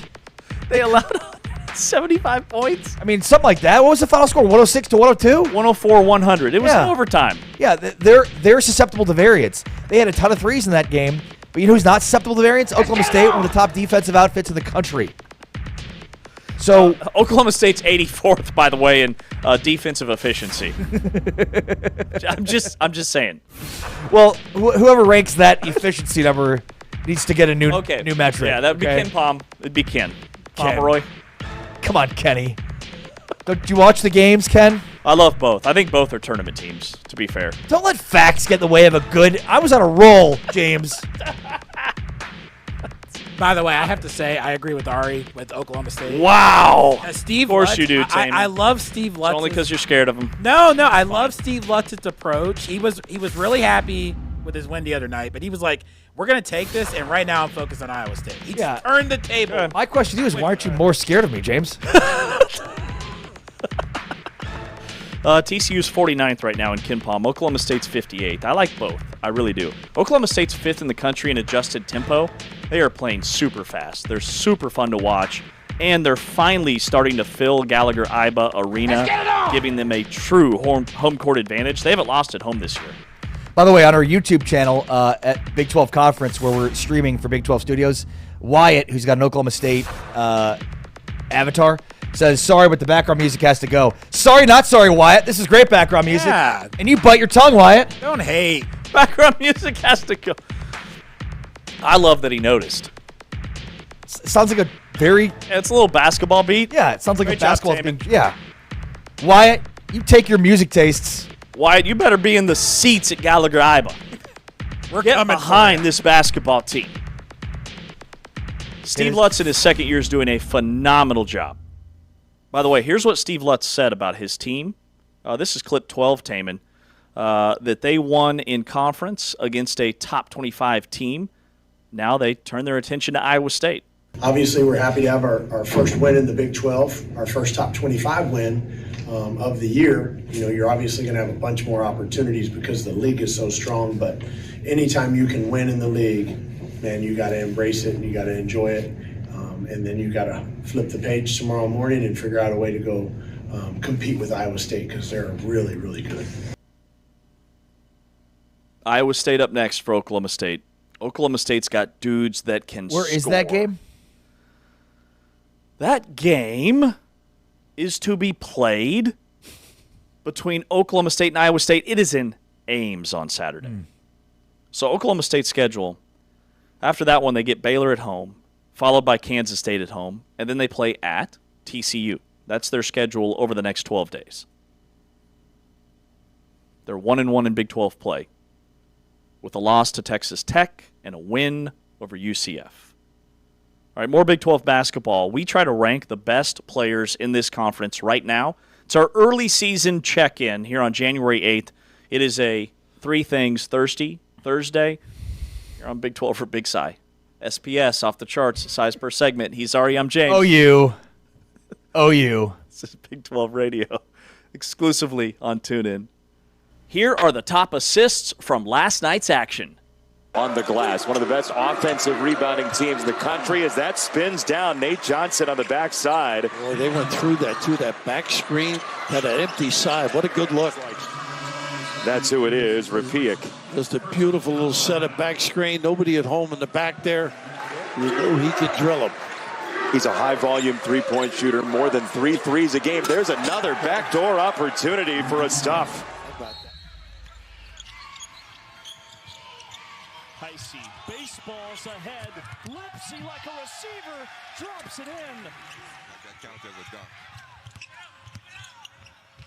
Baylor had a quick answer, but Iowa State in control ahead to Momcilovic. On the Real Madrid circuit and really refined his game, and not a raw type of player that Coach Hurley may have been expecting. Truitt. And that's something else Coach Hurley said he's going to do. Goes to his left, pumps it into the corner where DeBonsa takes it away. Right on the receiving end. They're going to go crazy with this one. Listen, that's just special. Of his career high, But 31 points now. That pass is a little bit too far. Wright has excellent hands. The behind the back pass. Wow. What a play. Now that's big time. Not a lot of ball movement for Colorado right now. Michaela posting. Spins against Doss. Lost it. Turnover. Sanders with it. Up court. Drives into the paint. Bounces off. Brown reverse layup. And it's 25-23. Has been outstanding. Brown and McHenry. Really nice pass there on the break. A nice finish from the weak. Barrington Hargress has 7 for Colorado. Lob it down low. Touch pass to Brown to the rim. Nice offense.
This is the Big 12 Conference. This is a different league, powered by Modelo, here exclusively on the audio side on TuneIn, on the video side on Big 12 Studios. Had our Big 12 basketball recaps as Iowa State and Arizona stay perfect on the season. Both are undefeated. Arizona's chasing a school record. They started 21-0 not that long ago. Iowa State, meanwhile, has set a new school record with their 15-0 start. Chris Level from Texas Tech joined us, and we've got Dr. Evan Miyakawa, PhD statistician and data scientist. He's a college basketball analytics guy. And he's always been a PhD, so I don't know why we've suddenly added doctor to it, but we can call him doctor. Major emphasis on doctor. Huge. I'm going to call him Dr. Mia. Please do. Thank you. He'll love it. Doctor. All right. If you were to start a Big 12 men's basketball team with one guy, and you can give me your top 5, but this league has seen scoring at a whole new level. There's 5 guys right now in the conference averaging 20 or more points per game. A.J. DiBonsa, BYU, P.J. Haggerty, K-State, Terrence Brown at Utah, J.T. Toppin at Texas Tech, the reigning player of the year in the league, and Cameron Carr at Baylor, all north of 20 points per game. Darren Peterson doesn't qualify because to be ranked, a player must appear in at least 75% of their team's games. With that said, what percentage of games has Darren Peterson appeared in? Not 75. Not even or close. He'd be in the stats. Yeah. Not even 50%. So, with that said, if you're starting your team with one guy, let's start there. Who By would the way, it be? Bill Self joins us in an hour. So speaking of Darren Peterson not playing in 75% of the team's games. Real talk. Bill Self's going to be on the show in exactly 1 hour. I think you should lead with that. Why isn't Darren Peterson ranked in the Big 12 scoring column? Hey, Coach, is there something going on with Darren Peterson that I'm unaware of? Is there? Can you enlighten me? This place totally dumb. If you're starting your team with one guy, who would it be? Would it be Peterson? Well, does he play or not? Right now. Like January 8th. In a hypothetical world, if Darren Peterson plays 30 to 40 minutes a game, then yes. No hypotheticals. Right now, you've got to deal with all the situations, the load management, the family, the agents, the hamstring, all the stuff. Well, I mean, the first guy I think of is the defending Big 12 Player of the Year, J.T. Toppin. It's interesting because I think if we were drafting Big 12 players right now, and I had the first pick, I think my first thought would be either Peterson, DiBonsa, or Pete. But it's J.T. Toppin. I mean, 20 and 10. This guy's a walking double-double. And, I mean, he's done it now this is his second year of doing it. And, I'm going to need to draft some, size behind him so that he can, not have so much wear and tear throughout the course of the season. But J.T. Toppin would be my number 1 pick. Dude fills it up. And again, yeah, you had to add some context, we are drafting these players for college basketball. One guy, he's where you start, NCAA tournament, postseason, not NBA potential, because there is a difference there. When you talk about Koa Pete, when you talk about Kingston Flemings at Houston, Sinak, Peterson, I think I would still start with A.J. DiBonsa, because of what he does on both ends of the floor. I'd take him number 1 in the NBA draft. But he's the nation's leading scorer. He does it very efficiently. He doesn't take a ton of shots. He's an underrated passer. And he's an elite defender. Now he's a freshman, so I like the angle you took as well of taking a veteran guy who's been there and done it in J.T. Toppin. But DiBonsa, his on-ball defense, with his length and his athleticism, guys just simply can't score when he's guarding them. From time to time, he's been in foul trouble a little bit this season, but he's averaging 23 points per game, and he's only taking a dozen shots per contest. He's getting to the foul line at will. In the NCAA tournament, if I need a guy that needs to go get me a bucket, I don't think there's anybody better than A.J. DiBonsa. So let me just rewind for a second and tell you that if I were putting together a starting 5 of the Big 12. Yeah, who's your 5? I'd go Milos Uzan at the 1. I would go with Christian Anderson at the 2. I would go with Joshua Jefferson at the 3. I would go with A.J. Debonsa. Smaller lineup. That's okay. And then JT Toppin at the 5. Debonsa, Toppin, Anderson, Uzon, and Jefferson. Okay, so your tallest guy's like 6'7". What's the problem? You don't want a big guy? Okay, what's your starting 5? Big guy? Come on, let's go. All right, big guy. How tall are we going, big man? Little guy? No, Wow. I don't hate your lineup. I love your lineup. No, you hate it. You don't like the size? I want to dissect it, but I can't. Is this because it doesn't have PJ Haggerty in it? No, it's I not. don't want a guy with empty stats on No, my team. It's empty stats. How dare you? No, I don't hate it. I don't hate it at all. All right, my starting 5, I think at the point is where I'd probably put Christian Anderson. I think at the 2 is where I'd have Kingston Flemings. Both of those guys are capable of playing the point or off the ball. I think Flemings is a guy that, he's like 16th in the league in scoring at 16 points per game, but that's because he plays at Houston, and Houston has fewer possessions than anybody else in the conference. I also really like Jaden Bradley at Arizona. I really like Tamin Lipsey at Iowa State. This is a loaded league at the point. But I think I'd go Anderson and then Kingston Flemings. My third guy would be A.J. Debonsa.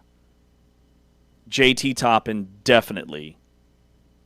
And then it's a toss-up for me between Joshua Jefferson and Richie Saunders. Wow, look at all the size you've got. Nearly an identical lineup. If I needed a true 5, it's Flory Badunga. Maybe Mo Krivas. Maybe Tobe Awaka. So I'm glad you brought up Krivas and Awaka. Who from Arizona should make this? Because we haven't. They're the best team in the Big 12, clearly. They have been the best team in the Big 12 all year, clearly. With a conference that has 2 teams that are 15-0, how are we not? And meanwhile, by the way, we have 2 players from Tech. They have, 4 losses? Yeah, you're not wrong. What's the matter with us? Joshua Jefferson is a problem for teams in this league. He's so big, he's so strong, he handles the basketball like a point guard. He's the most underrated player in the country. Agreed. Like, he's a Wooden Award kind of guy. I don't know that he's getting the recognition for it. Only 2 guys since 1996 nationally ever in college basketball. Thousands of guys have been on the floor at various schools since 1996. Only 2 players have done what Joshua Jefferson has done this year. Wow. In terms of points, rebounds, assists, and shooting. He's also got a 64% true shooting percentage, which is basically combines free throw shooting, field goal shooting, and three-point shooting. 64%. I mean, guy's efficient. He is a efficient bucket getter, which are 2 things that are not always coexisting. An EBG. He's an EBG. Efficient bucket getter. Yeah. EBG. He is super underrated. Man, he's good. He just took over last night for Iowa State. Every time Iowa State needed a basket, they put the ball in his hands and got out of his way. He's so strong. He's quick. But to answer your question about Arizona, so Arizona is the best team in the country. They have the best resume. I think they're better than Michigan, who somehow is number 1 in the net in KenPom. But they don't have a top 20 scorer in this conference. Not one guy ranked in the top 20 because they're so balanced. I think they have the 8 best players in the nation. And the ninth guy just can't see the floor because the top 8 are so good. Tobe Awaka leads the country in rebounding percentage. Almost 30% of missed shots, he's rebounded. That's insane. Braden Burries is another guy that I think is vastly underrated. And it took him a while. Like the start of the season, his shot wasn't falling. And Tommy Lloyd, who's going to be on the show next week, the Arizona coach, was saying that, he never hung his head. He was the ultimate teammate, did all the little things. And we knew that eventually he would blow up, and he has. He had 28 last night. Well, and teams that win national titles have guys like Tobe Awaka. Yes. And Mo Krivas. But you need a guy that is just relentless on the glass, loose ball machine. I mean, that's what he does. Like he's the glue that binds the whole thing together. Blocking shots, being active on the offensive and defensive end. Rebounding, doesn't command a ton of shots, doesn't need the ball in his hands, team player, team guy. Like every team that wins a national title in college basketball has a guy like Tobe Awaka. Mm-hmm. Waka, waka, waka. So your point guard would be Anderson? No. Or Uzan? Uzan. You said Uzan. So the league's got really good point guards, too. Well, and Debonsa's a point guard, too. Like, the offense is running through Debonsa. So same with Jefferson. Yeah. Jefferson and Lipsey both handle the ball equally for Iowa State. So I've got 4 ball handlers on my roster, on my starting 5. You? Yeah, pretty much the same. Because you have the same exact. It's pretty close. Yeah. Who was the difference? I had Kingston Flemings at Houston. And not Uzan. And not Uzan, correct. So you're all about the flash of the pans. You're not all about the consistency, like showing it over multiple years, you know. Kingston Flemings is top 3 in the league in steals. Like, he's doing it on both ends. He's the best three-point shooter maybe in this conference. It's almost like Houston's good. They're really good. And the league has really good point guards. You ranked them 4th, I think, in your last power rankings? I don't think that's true at all. 5th? I don't think that's accurate. I had the number 2. Taking a little bit of heat for it, but it is what it is. If I were to redo my rankings after seeing Iowa State last night. Did the Iowa State fans heckle you last night? I think it'd be a tie. Nah, they were on Wesley. King. No, they were on King.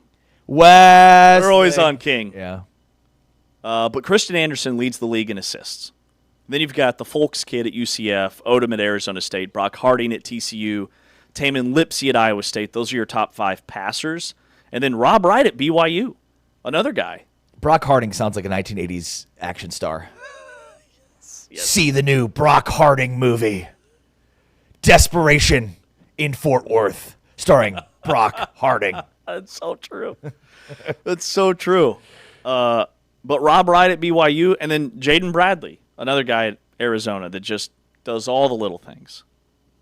He shoots it well. He just doesn't shoot a lot of threes. I feel like you're overcompensating for the fact that Tommy Lloyd called you out for the Jaden Bradley stuff. So now you're I'm not overcompensating. You are hammering the Bradley. I was saying you want to say on Monday when Tommy Lloyd comes on the show.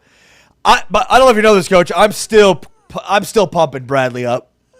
I still think he's the best point guard in the country. Tommy, let's be best friends. Admit it. You want to be best friends with Tommy Lloyd? I mean, you're not wrong. There's not a coach in this league I don't want to be best friends with. Truly. Yeah, well, how about K-State's? Yeah, I just want to see K-State play a little bit better. A little bit? Let's say that as politely as possible. You're the best. The Bowling Green loss is that's the one. Yeah. Oh, yeah. That's a bad one. They had Nebraska beat. They had Nebraska on the ropes, who's won 20 in a row dating back to last season because they won that postseason tournament out in Vegas. Right. A real gauntlet there.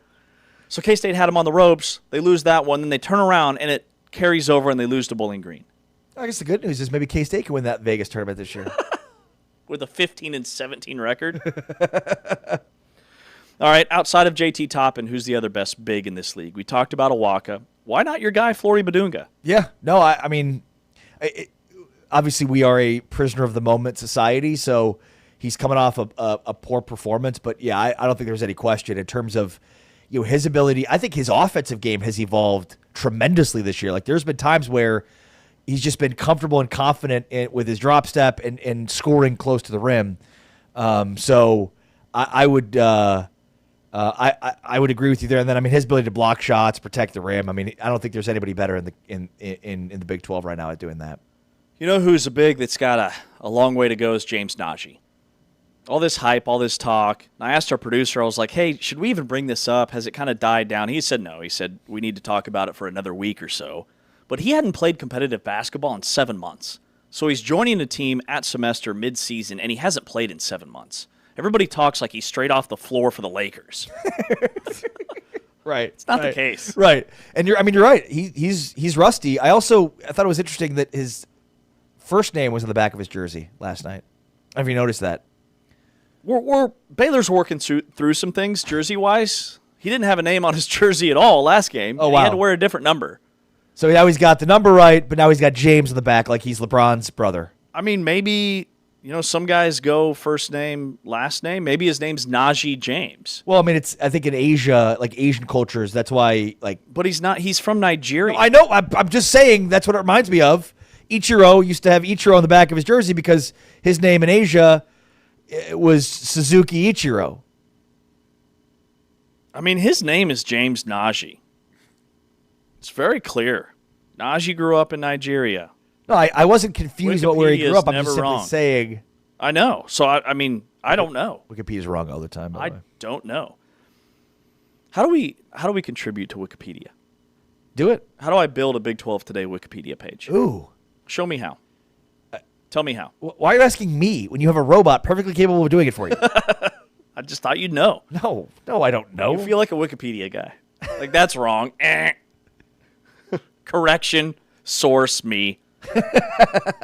Dr. Evan Miyakawa is coming up next. He is a college basketball analytics guru. You can check out his work at Evan Miya and evanmiya.com.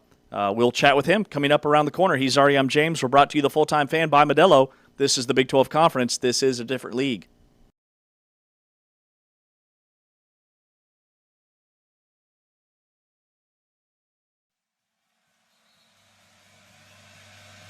Baylor in the alternate gray, Iowa State in the road Cardinal, and the Bears control the opening tip. Even though Baylor is undersized, they are 4th in the country in offensive rebound percentage. Yesufu hits the dot from the top. It's a three. Torre turning the corner. A free run is met at the rim.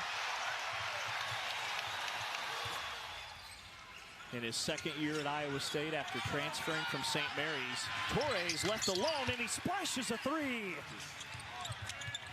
And right now, Cam Carr just saw the ball go in. Carr left alone. Buckets. Tapped around. Lipsy pulls the trigger. Strikes a three. He doesn't really shoot it well. Only 25% on the year. But if you allow him to make shots, you allow Jefferson to get into. James Nagy is checked in for the third time for Baylor. Agben stops on a dime. Baylor needs that three. They get it. So I think that's my biggest thing. But I do think that that's not a good pass right there. Throws it down.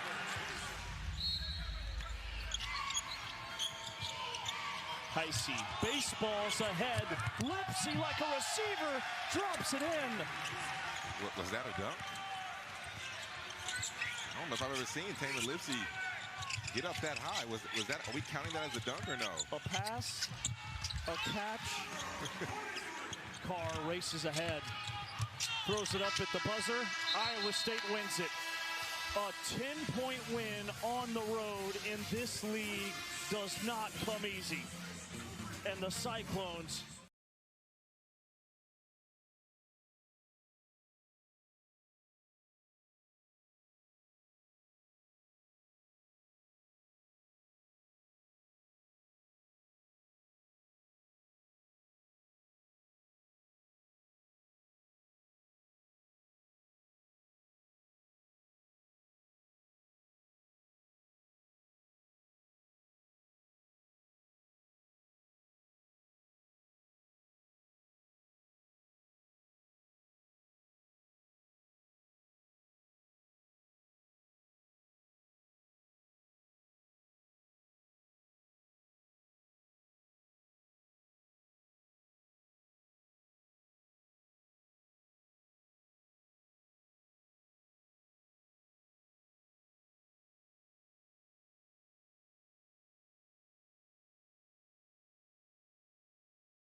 brought to you, The Full-Time Fan, by Modelo.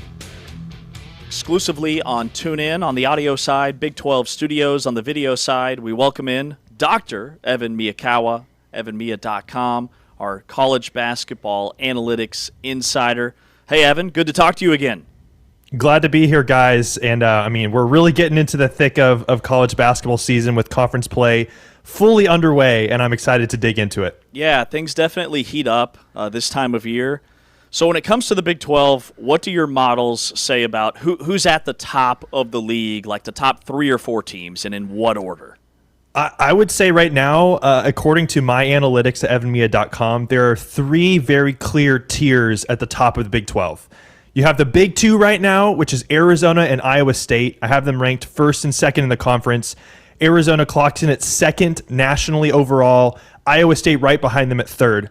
And I think they're both absolutely title contenders, both contenders for 1 seeds in the tournament. So I think that is the tier at the top. Right below that, so also, not quite at that level, but very dangerous, is I would put Houston and BYU in that second tier. I have Houston ranked 9th nationally, BYU 11th. And I think both of those teams absolutely have the rosters and the ability to really make some serious damage, either in the Big 12 or in the tournament.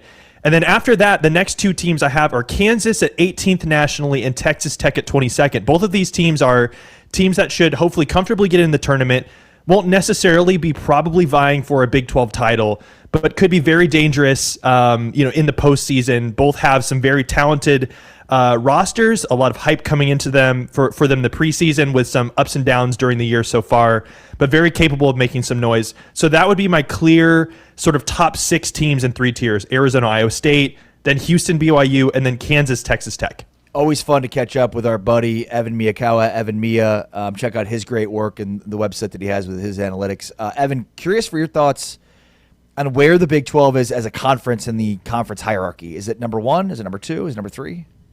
This has been a very interesting discussion this year, because last year we saw the SEC have probably the greatest season we've seen any conference ever have, and they sort of dethroned the Big 12 a bit, because the Big 12 had been kind of more or less the number 1 conference for several years running. And this year what we've seen is that there's been a lot of interesting discussion, because I think when it comes to conferences that have elite teams at the top, in terms of teams that can win a national title, make a Final Four, or even if you're just counting teams that can make the tournament, the SEC has kind of fallen off a cliff this year, and the Big 12 and the Big 10 have an argument for being the best conferences in the country. But when you actually look at the overall conference from top to bottom, and that's what I do on my website, is I look at every team from your best team to your worst team, averaging out across all those profiles, the SEC still ranks as the best conference in the country slightly, and then you have the Big 12 right after that in second.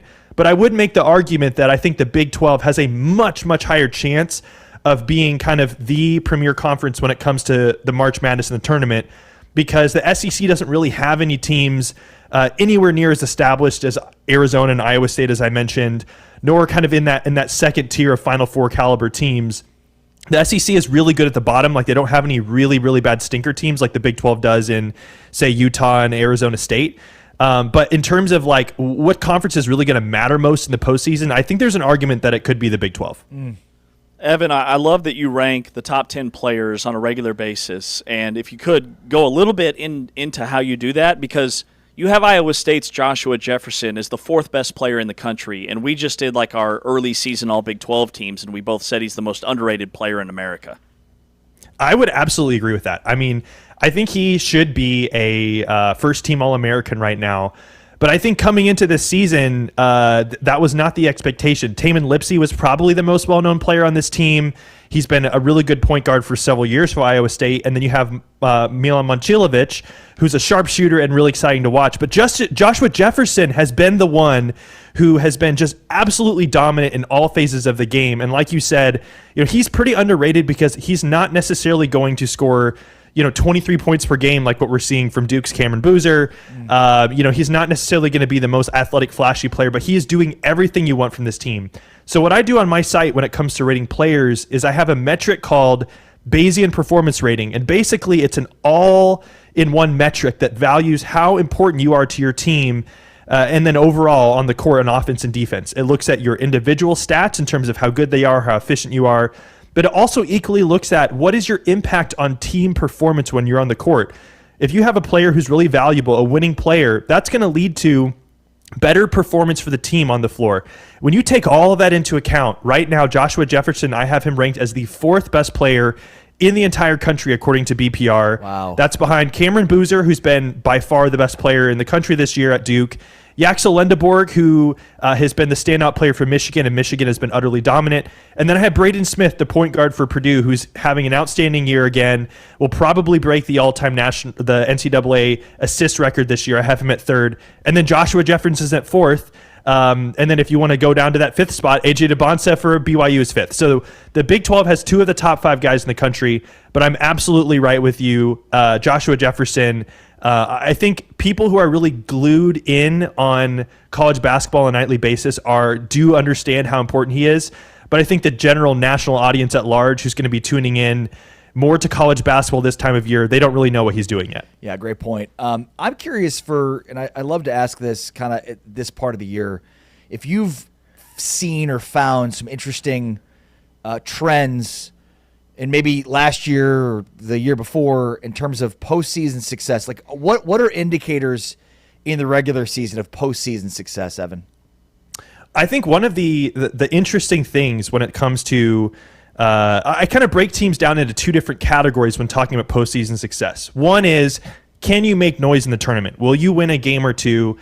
And that's a very different criteria from, are you national title good? Yeah. Because it takes a very different skill set to win 1 or 2 or 3 games versus 6. I mean, last year Texas Tech was one of the most interesting teams in the tournament.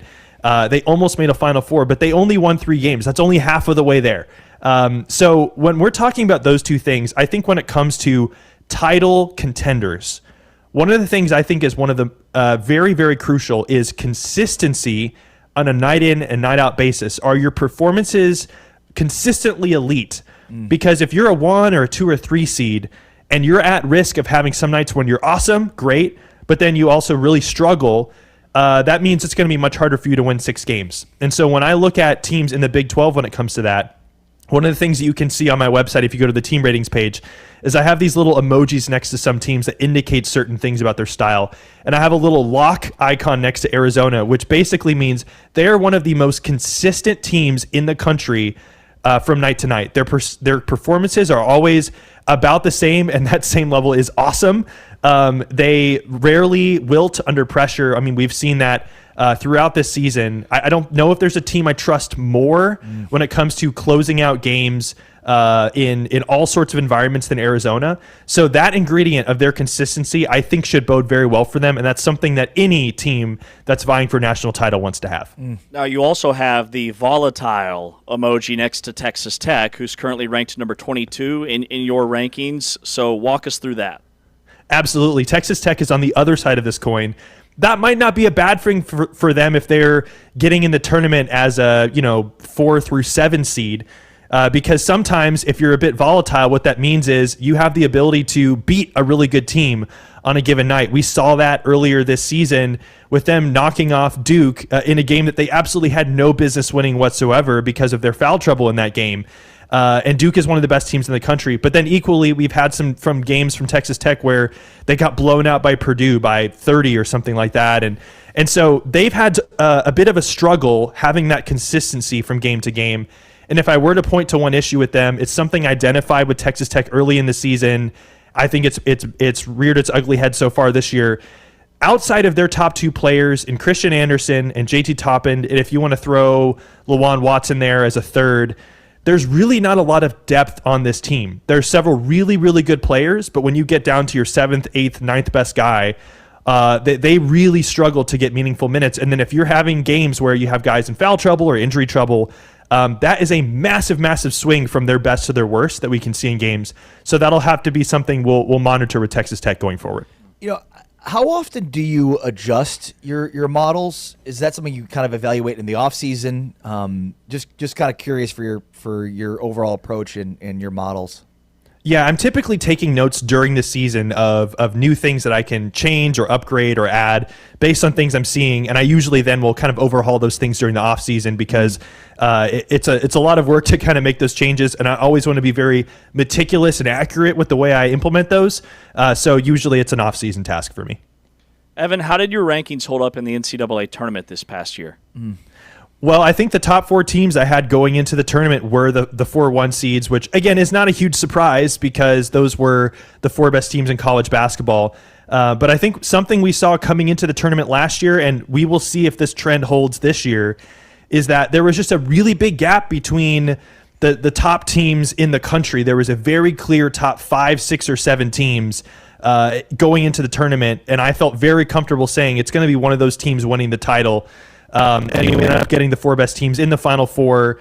And so from that perspective, it was accurate, but it also was kind of easy to predict. So I think what'll be interesting this year is I think that last year coming into the tournament, we had the 4 1 seeds. We had 1 or 2 other teams who were definitely kind of close to that caliber. But then there weren't really any other teams you felt really comfortable saying could make a deep run.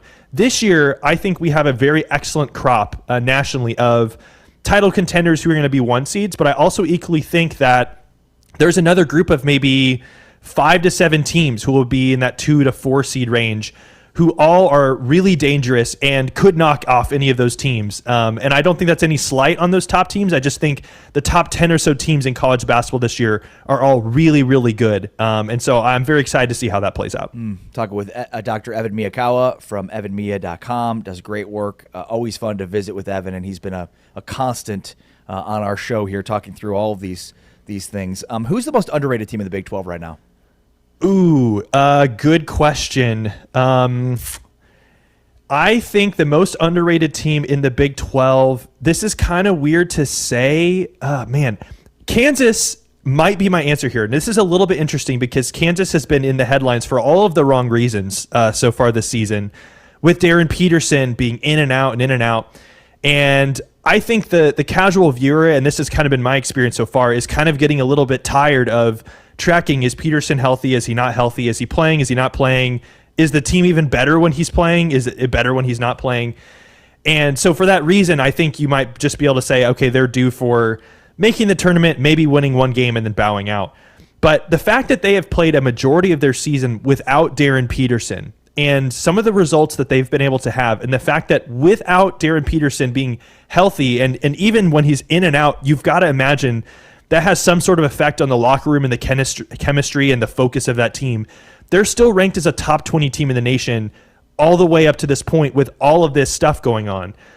If they end up finding some level of consistency either with Peterson playing or without him, I think they have gone through this stretch of the season so far with all of these troubles and handled it very well. You know, they have lost a few games that they normally Kansas wouldn't want to lose. But from a predictive analytics standpoint, being a top 20 team after going through all of that is still really promising. So I think there's a chance that Kansas could still be a lot more dangerous than people are maybe expecting come the postseason. So it's weird to say Kansas is an underrated team, but I think that they have handled what they've done so far well.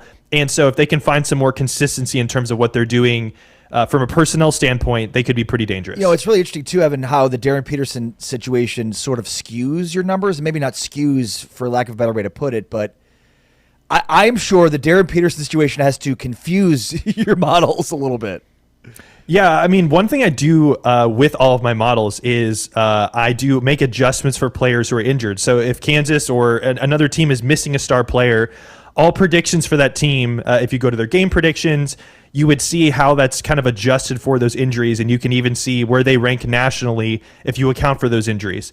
And then kind of equally, it also looks at, accounting for if a player has missed part of the season, how does that impact a team's overall profile? And if that player is then back healthy, what do we expect from that team? So I do have ways of measuring that, but certainly the lack of consistency from the personnel standpoint has been something for sure. Yeah, can you break down, what do your models say about Kansas when he's on the floor versus Kansas when he's not on the floor? Yeah, this has been a very big topic of debate because, there are some people who would probably argue that Kansas has not been as good when he's been playing. when you overall look at it, it's pretty much net neutral. When you on my stats on my website, I basically can look at how well does a team play with or without a player on the court. And Kansas is about 3 points per possession worse with Peterson on the floor, adjusting for opponent strength. That's pretty negligible. Most players are within 5 or 6 points of 0 on either side. And I don't think there's necessarily enough data there to make strong conclusions. Fair point. But certainly it's not like we've seen Kansas being awesome when he's there and horrible when he's not. Other players have really stepped up in his absence. I mean, Melvin Council Jr. has basically, if you squinted, you might just assume he's Darren Peterson when Peterson isn't playing, because he's been really incredible. And I've seen comparisons to Michael Jordan out there for him when Peterson's not playing. So other players have stepped up in his absence, which has been great. And so we'll see how that goes. Yeah, was that you who tweeted the picture of Michael Jordan that said Melvin Council when Darren Peterson's not playing? I did not, but I enjoyed that. Evan, if the NCAA tournament started right now, how many teams are in from the Big 12? Good question. Right now, I would say if you actually go to my website, according to resume quality, which is a metric I have that basically measures based on how hard your schedule was and how difficult it would be for another team to play against your schedule, who is the most deserving to be in and where do they slot? And right now, according to those numbers, I would have, looks like 9 teams from the Big 12. So those Big 6 that I mentioned, and then UCF, Oklahoma State, and Baylor. Baylor would just be right inside the field with TCU be on the outside looking in. Those are really your 10 teams that are kind of in contention right now, that are pretty close to being in the tournament, if not in. You've got Colorado, Kansas State, and Arizona, who are kind of lurking outside, but they would really need to have some nice runs in conference play to kind of put themselves in the conversation. So right now I'd have 9 teams in, with a 10th just on the outside. Awesome stuff, man. Evan, your work is so detailed. It's so good. We appreciate your time. And you're the best, Evan. Thank you. Evan Miya on Twitter or X, evanmiya.com is where you find him. Evan Miyakawa joining the show. Thanks, Evan. Absolutely. Thank you, guys. All right, man. See you later. Evan Miyakawa, college basketball analytics at evanmiya.com, trusted by over 100 Division I teams. He's been featured in ESPN, CBS, The Athletic, and The Wall Street Journal, and he joins us here on Big 12 Today on Big 12 Radio. We've got Kansas men's basketball coach Bill Self coming up at the bottom of the hour. Who? Billy Self at 9:30 Central Time. The Hall of Famer. Interesting nugget from Evan that the gap between when he's on and off the floor really doesn't change much for Kansas. Now, he said about 3 points, which is kind of par for the course. So he's saying Kansas is just as good when he's not on the floor as when he is on the floor, and vice versa. It seems ridiculous, doesn't it? I mean, the dude fills it up. Like, as much as I've complained, and I mean, it's you can't not notice how good he is. So it seems insane that, like, yeah, they're about as good as with him on the floor as they are, and it's like, but he's like the number 1 pick, and he's an NBA player, and he basically has a point a minute this season so far. Yeah, it's ridiculous. It is ridiculous how easy it is for him to put the ball in the basket. The best thing that Evan does on Twitter is he'll say, I'm going to call it, and then he calls what that team is going to be in the tournament. We need to ask him next time he's on how many he got right last year. He's got Vanderbilt as a 2 seed in the NCAA tournament. They got a big win the other night. So Bill Self coming up at the bottom of the hour. Coming up next, could this DeMond Williams story bring about collective bargaining? We've got the latest scoop, and what does it mean for former Arizona State quarterback Sam Leavitt and his potential landing spot? They're all full at Arizona State. They've got their guy. That's coming up next. He's Ari Timken. I'm James Westling, and this is Big 12 Radio.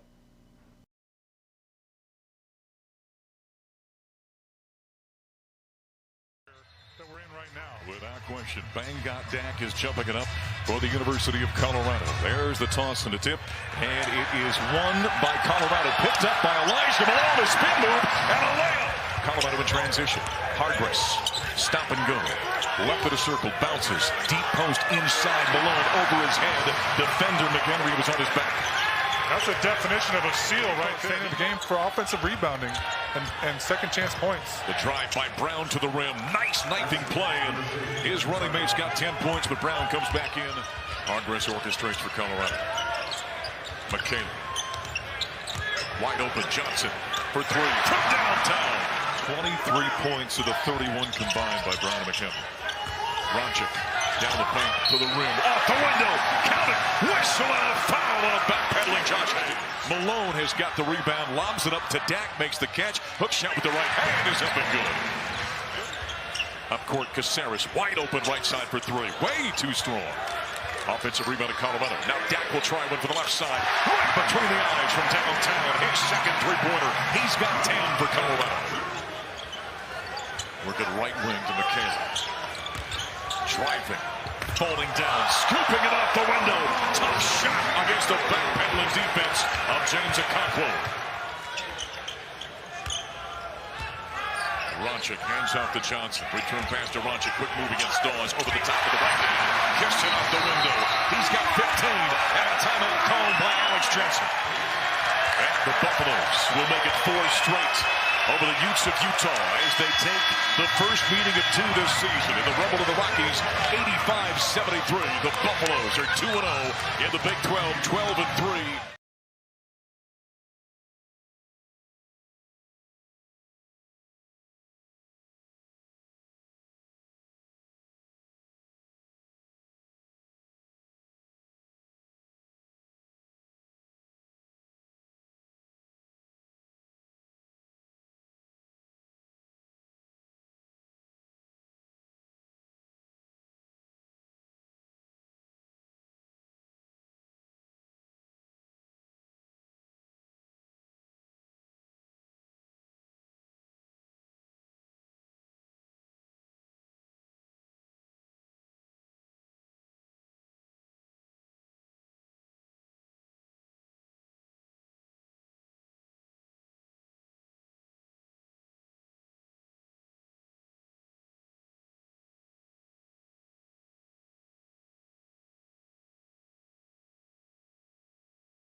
Big 12 today on Big 12 Radio, powered by Modelo.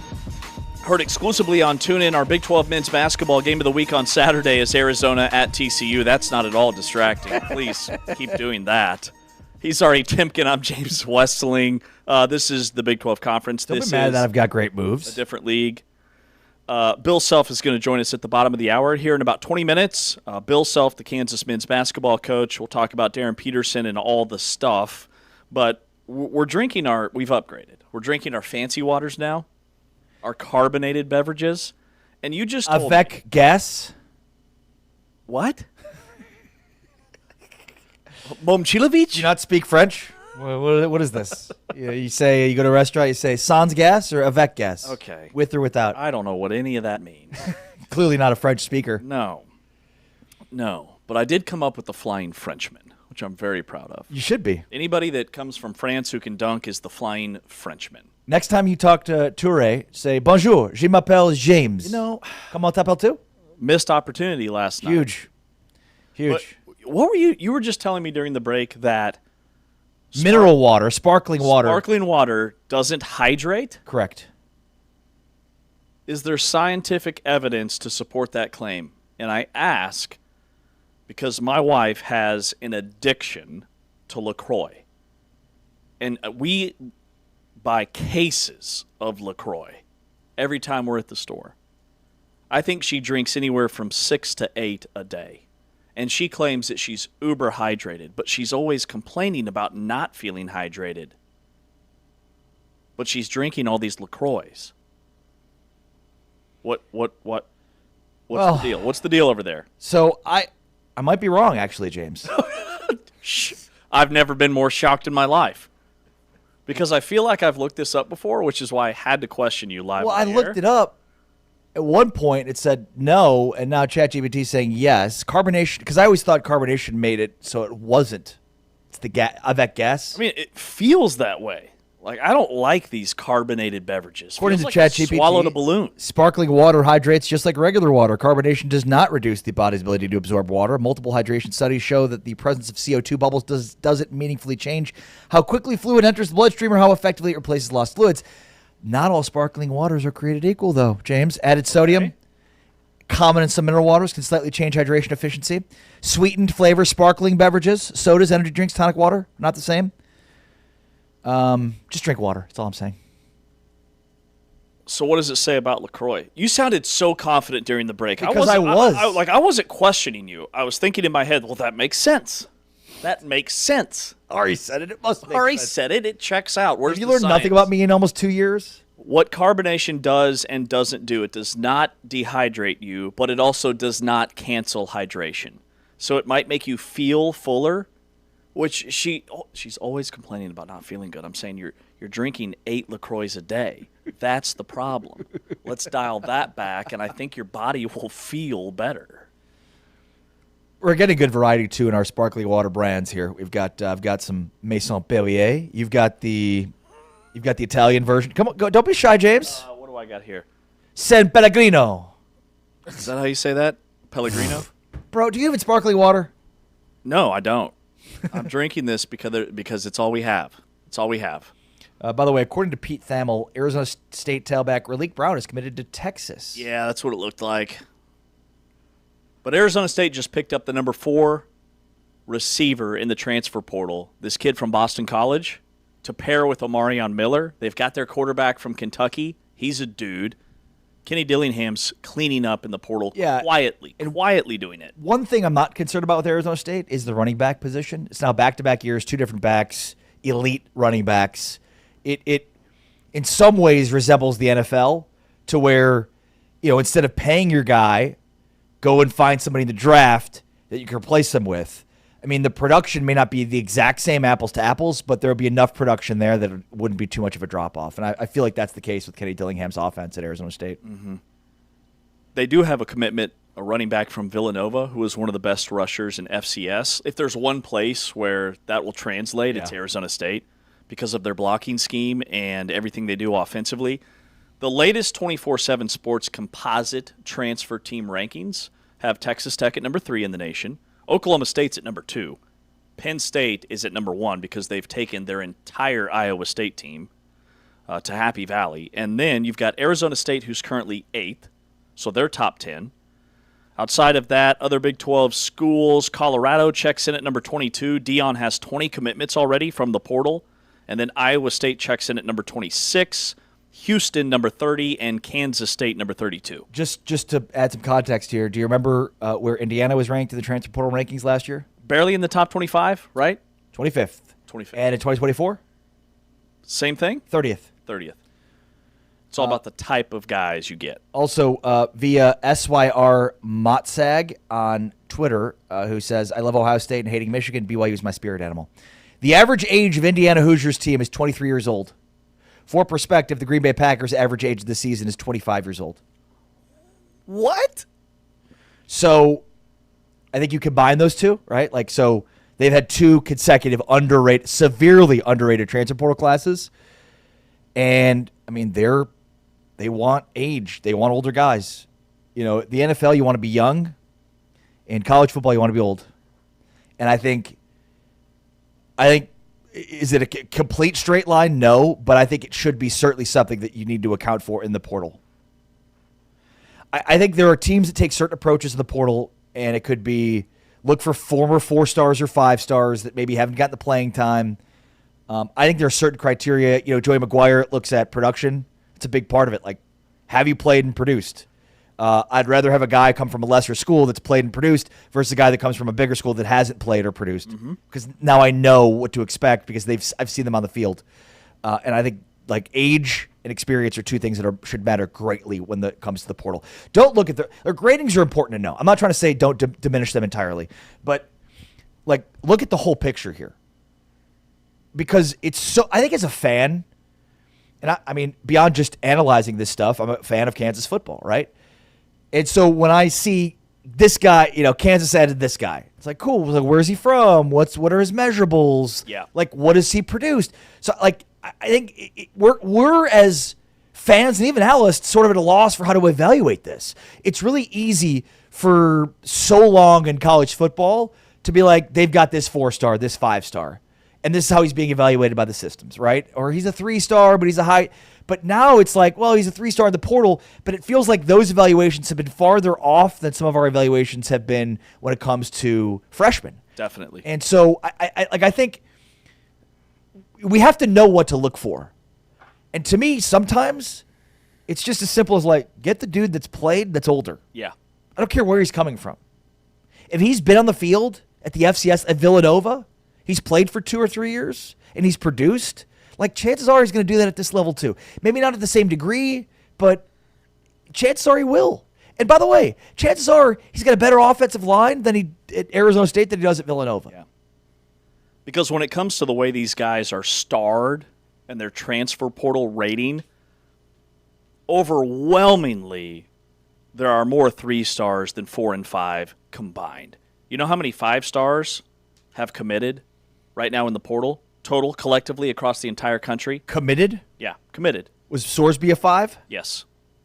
See, that seems ridiculous. I believe. Let me confirm. I've got it. I think he's one of the top players, so it would make sense he'd be a 5. I think there's a lot more money. Money's not the best way to put it. I think there are a lot more resources that are being put for these publications online that are doing the rankings to the high school rankings than there are to the portal rankings. Oh, definitely. Yeah. So I think we think 3-star, we think 4-star. We're like, oh, we immediately have an expectation or ahead of somebody. I think we should, in some ways, throw that out the window.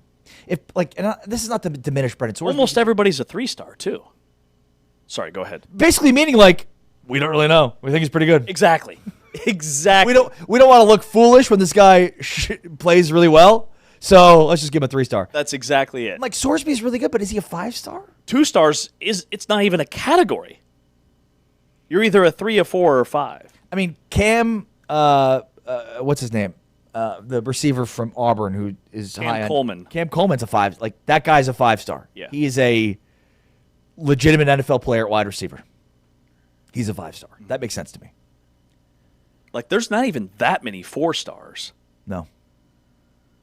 The other 5-star, by the way, is Drew Mestemaker, the North Texas quarterback who's committed to Oklahoma State. I mean, he is a first-round NFL draft pick. And a reminder, did not play in high school. Sat the bench. Has all the tools, strongest arm in America. For one of the best high school football programs in the country in Austin, and my nephew plays in that team. He will be the best quarterback at Oklahoma State since Brandon Whedon. Yeah. I mean, he'll be that good right away. Wow, wait, I just said yeah without really listening, and then my brain started processing, and I was like, oh, okay. Okay, so why not start with like Spencer Sanders? I think he'll be better. Clearly you do. I do. He's a dude. All right. He is a dude. You heard it here first. And Eric Morris. Heisman Trophy candidate Drew Mestemaker. Don't be surprised. I would not be surprised. If Oklahoma State, now it's going to come down to wins and losses, but he'll be throwing for 4,000 or 5,000 yards next year. What did he do at North Texas this year? 4,000. Yeah, 4,000. Why stop at 5? Easy peasy. Why not 6,000? I'd go 7. So don't be ridiculous, James. All right, who do we have in the college football playoff? We have Ole Miss. Oregon, they're still doing that? Indiana. We're going to finish this out? Who's the 4th one? Who am I missing? Miami. Thank you. Miami. So On3 has a graphic. They've got 20 of the most prominent names in college football and who their preseason pick was to win the whole thing. Of all those teams left, one of the 20 picked one of those 4. Taylor Lewan picked Oregon. Taylor Lewan? Thank you, Lewan. I like Lewan better. Isn't that the NFL player? Yeah, it is. Former offensive lineman, now doing a bunch of podcasting and stuff. I thought he still played, no? I don't think so. Okay, I guess not. But we've got 3 LSUs in the mix, a bunch of Texases, we've got 2 Clemsons, we've got 4 Penn States. Georgia's all over the place, Ohio State and Alabama.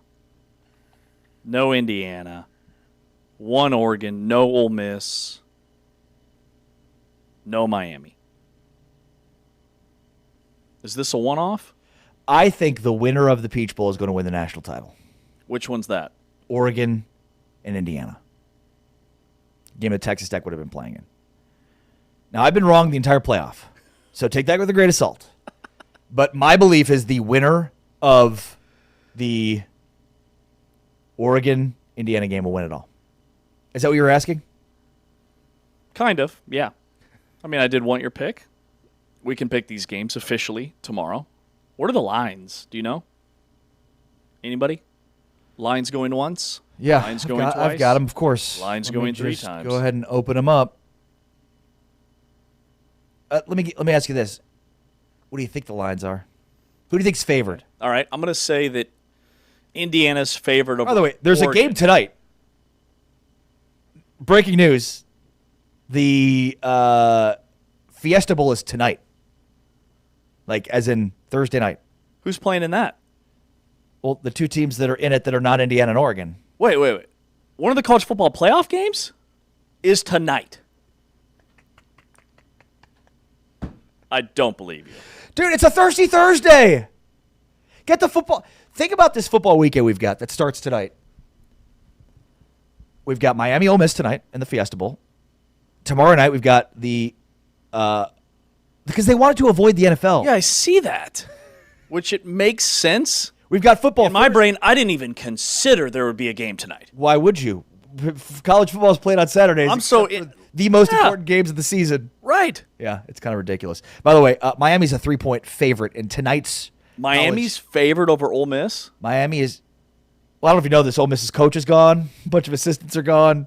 And they're 13-1 and just keep winning. Keep winning. And then Indiana is a 3.5-point favorite in the Peach Bowl, which would have been my thought too. But yes, I mean, we've got the playoffs tonight, playoffs tomorrow, playoffs Saturday, playoffs Sunday, which would be the NFL. Just feed it, inject it into my veins. I would have guessed Indiana was favored, but by maybe 1.5 or 2. 3.5. This may be the greatest sports weekend of the year. Yeah. Because it includes college football playoff. Do you think it's a good idea that the college football avoided the NFL? Or should they just do their games on Saturday and say, we don't care? No, I think it's good. I think they should do Friday, Saturday if they're going to do anything. And do Saturday morning early before. Saturday morning, that'd be cool. Yeah. Yeah, that'd be sweet. I like the Friday game. Thursday. So is there a Thursday night NFL game? No. Dude, the NFL's over. Yeah, that's right. Season's over. Playoffs. Bro, do you have sports? That's why the college football calendar is broken. Do you even? That's why. Do you even? It's Big 12 mineral basketball water season. All right, Bill Self's coming up here in 6 minutes on Big 12 Today on Big 12 Radio. He's going to give us a call. We'll ask him about the Darren Peterson stuff, get an inside look at Kansas basketball with their head basketball coach. We'll take a break. This is Big 12 Today, brought to you, the full-time fan, by Modelo. This is the Big 12 Conference. This is a different league. Here are the top dunks from last night's action. You know he could drill them. He's a high-volume three-point shooter, more than 3 threes a game. There's another backdoor opportunity for a stuff. I mentioned Ibuka before. Pretty good around the room. He can block some shots. Rebound pawed down by Krivas. On the hit ahead, Pete. Duck. Woo-hoo! How about the outlet pass? And this is really the beginning of a very difficult even. Look at that gamble. How? Bring the house with you. Look, he just eyes them too. Are you serious? You're coming over here? How about the beginning of the year when he jumped off the... He is 6'5" with a 7'2" wingspan. His dad, Chris, played 6 years in the NBA. Pocket pass and a jam. Torrey turns the corner underneath and a dunk from Plata. He doesn't really shoot it well, only 25% on the year. But if you allow him to make shots, you allow Jefferson to get into. From Johnson as he knocks down the second free throw. Right, beats the pressure. DeBonsa, the lob, and the jam. Boom, bangs it home. The guy that's on the team that's blowing the other team out, or if you're losing, when he gets,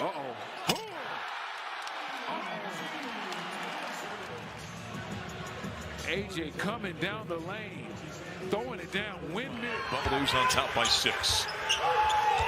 Dawes at the foul line.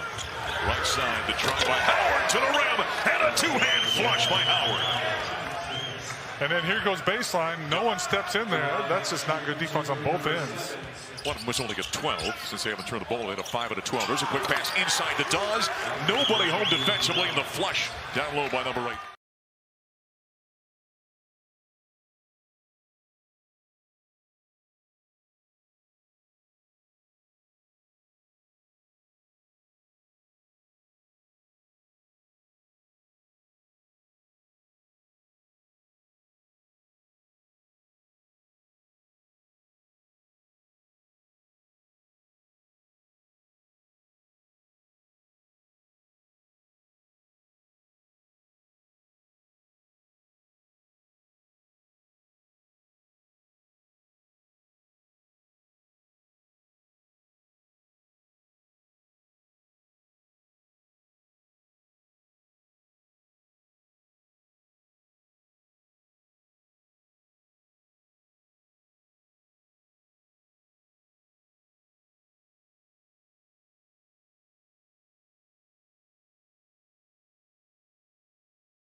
Big 12 today on Big 12 Radio, heard exclusively on TuneIn. This is the Big 12 Conference. This is a different league. You're watching us on Big 12 Studios, big12studios.com, where you can find the Big 12 Fast channel on your Roku device, Amazon Prime Video, DirecTV, YouTube, and many, many other stops. Our game of the week this weekend is Arizona at TCU. That starts Saturday at 4 o'clock Eastern, 3 o'clock Central Time, and we are brought to you, the Full-Time Fan, by Modelo. We are standing by for Kansas men's basketball coach Bill Self. Kansas, according to KenPom, ranks number 18 in the country. They've got a top 15, top 12 defensive rating. They have the number 3 most difficult schedule in college basketball. The number 1 most difficult schedule in terms of defensive opponents that they've played. Nobody else in the nation has played teams that play better defense than the teams Kansas has played. Wow. And Darren Peterson is still doing what he's doing when he's on the floor, and Council and White and those other guys getting better. Yeah, and I think the fact that Evan Miyakawa basically told us right now the lineup numbers aren't much different with him on the floor versus off the floor. Like the fact that coming into the season, the biggest question was how much depth will Kansas have behind Darren Peterson? And what's amazing is that depth has developed in the absence of Peterson. Guys have needed to step up. Nobody thought Melvin Council. I mean, a lot of people hadn't even heard of Melvin Council before the season started. And now, I mean, he's becoming a household name for Kansas fans and, you know, a beloved Kansas player, which is a short list. Hard to get on. But I think it's coupled with the fact that they've got a guy in Peterson who's so talented, but Kansas fans just haven't seen him a ton. So it's like, oh, here's a guy that we didn't know much about that comes from St. Bonaventure that has just stepped up in a huge way. And the other thing, too, is it feels like it's just been a long time since Kansas has had a guard that just has a willingness to get to the rim at will, as opposed to more of the three-point shooting, catch-and-shoot kind of variety that can go hot or cold. Council, he can shoot a little bit, and I think his three-point shooting has been better than what was expected based on, you know, how he's been, but it's the ability to get to the rim. His straight line speed with the ball in his hands is tough to defend. And that's what gives me optimism for this team with or without Peterson heading into the tournament. The one thing I'll say about the Peterson situation, I can't wait to get Self on to get, you know, some clarity on it as much as he can provide. It feels like they either better have that situation solidified or like either he's with them or not. But like they can't have this Darren Peterson in the tournament. Yeah. They can't have the whole like, yeah, he's going to play 25, 30 minutes, and we don't know if he's going to play in the second half. Like, they can't have that. They can't have uncertainty.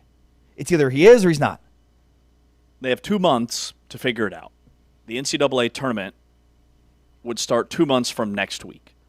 And Peterson's averaging 22.5 points in 26 minutes. But Council, you're onto something there. Like, he has that Tyshawn Taylor, that Sharon Collins, that Frank Mason mentality, that fight. And he started the season shooting very poorly. He only made like 2 of his first 15 threes. Now he's at 20 of 55. He's still not taking a ton of threes. He's very selective, but he's seen a huge uptick in his points per game. And I think a lot of that stems from the impact that the NC State game had. You can see his confidence just blossoming. You can see that he has a different look when he has the ball in his hands. And it all started at NC State when he willed his team to victory, went off for 30-some points, and I wasn't sure he could keep it going, and he has. Yeah, and even in the loss to UCF, like, he was getting going at the end of that game too. And, I mean, I think, again, going back to some of the conversations we had about Kansas before the season started, maybe the biggest one is, okay, obviously the ball's going to be in Peterson's hands at the end of games, but like once the Peterson injuries started to mount or whatever it is that he's dealing with, injuries or rest or whatever, that was like who's going to have the ball in their hands at the end of the game. I think it's obvious now that is going to be Melvin Council, and like that's a really good thing. There's not a lot of high variance there. Like, he can get to the rim and finish, and he gets fouled. Like that is a really good sign, as opposed to more of like a finesse 3-point shooting, catch and shoot. It feels like that's where Kansas has been the last couple of years in terms of go-to buckets. Like, who you going to? Yeah, this guy can be a really good 3-point shooter, but there's too much variance in that. Council is a guy that plays a game without much variance, which is why he's able to finish games, which is why he's able to finish in these games, because it's like it doesn't come down to his 3-point shooting. And like, you might know it's coming, but good luck stopping him. and teams may have to double him. Great. Now you lay it off to Badunga, because if teams sag off of Badunga in order to cover the drive on Council, then now you've got Badunga wide open under the rim. And Kansas is getting better offensively. Trey White is a knockdown shooter. You've got the drive and kick stuff from Council to him. White concerns me a little bit. Okay, why is that? It feels like there's a lot of variance with him. Like it's either really good or really bad. He's averaging 15 per game. Shooting 42% from three. What are his turnovers per game? He does have 31 turnovers. Most on the team. And I think that's like some games he doesn't have many, and then there's other games where it's like he's a turnover machine. Mm-hmm. And he's taking ill-advised shots. I think White's a good player, and I'm like, don't get me wrong, especially without Peterson, like he's been huge. But I'm a little bit more concerned about White because of that variance. Like he's either on or off, and if he's off, that's a big problem. Sure. And that, like, again, you think about the NCAA tournament, it almost feels like guys with variance are more likely to be off. Not every game, but in some games. And that's like, you can't have that. The NCAA has updated their net rankings. Arizona's number 2 in the country. Iowa State's number 3. Those teams are a combined 9-0 in quad 1 games. And then BYU's number 9. Houston is number 14. Kansas is number 17. Texas Tech is number 20. And then we have UCF at number 34. Baylor is 39th. TCU is 43.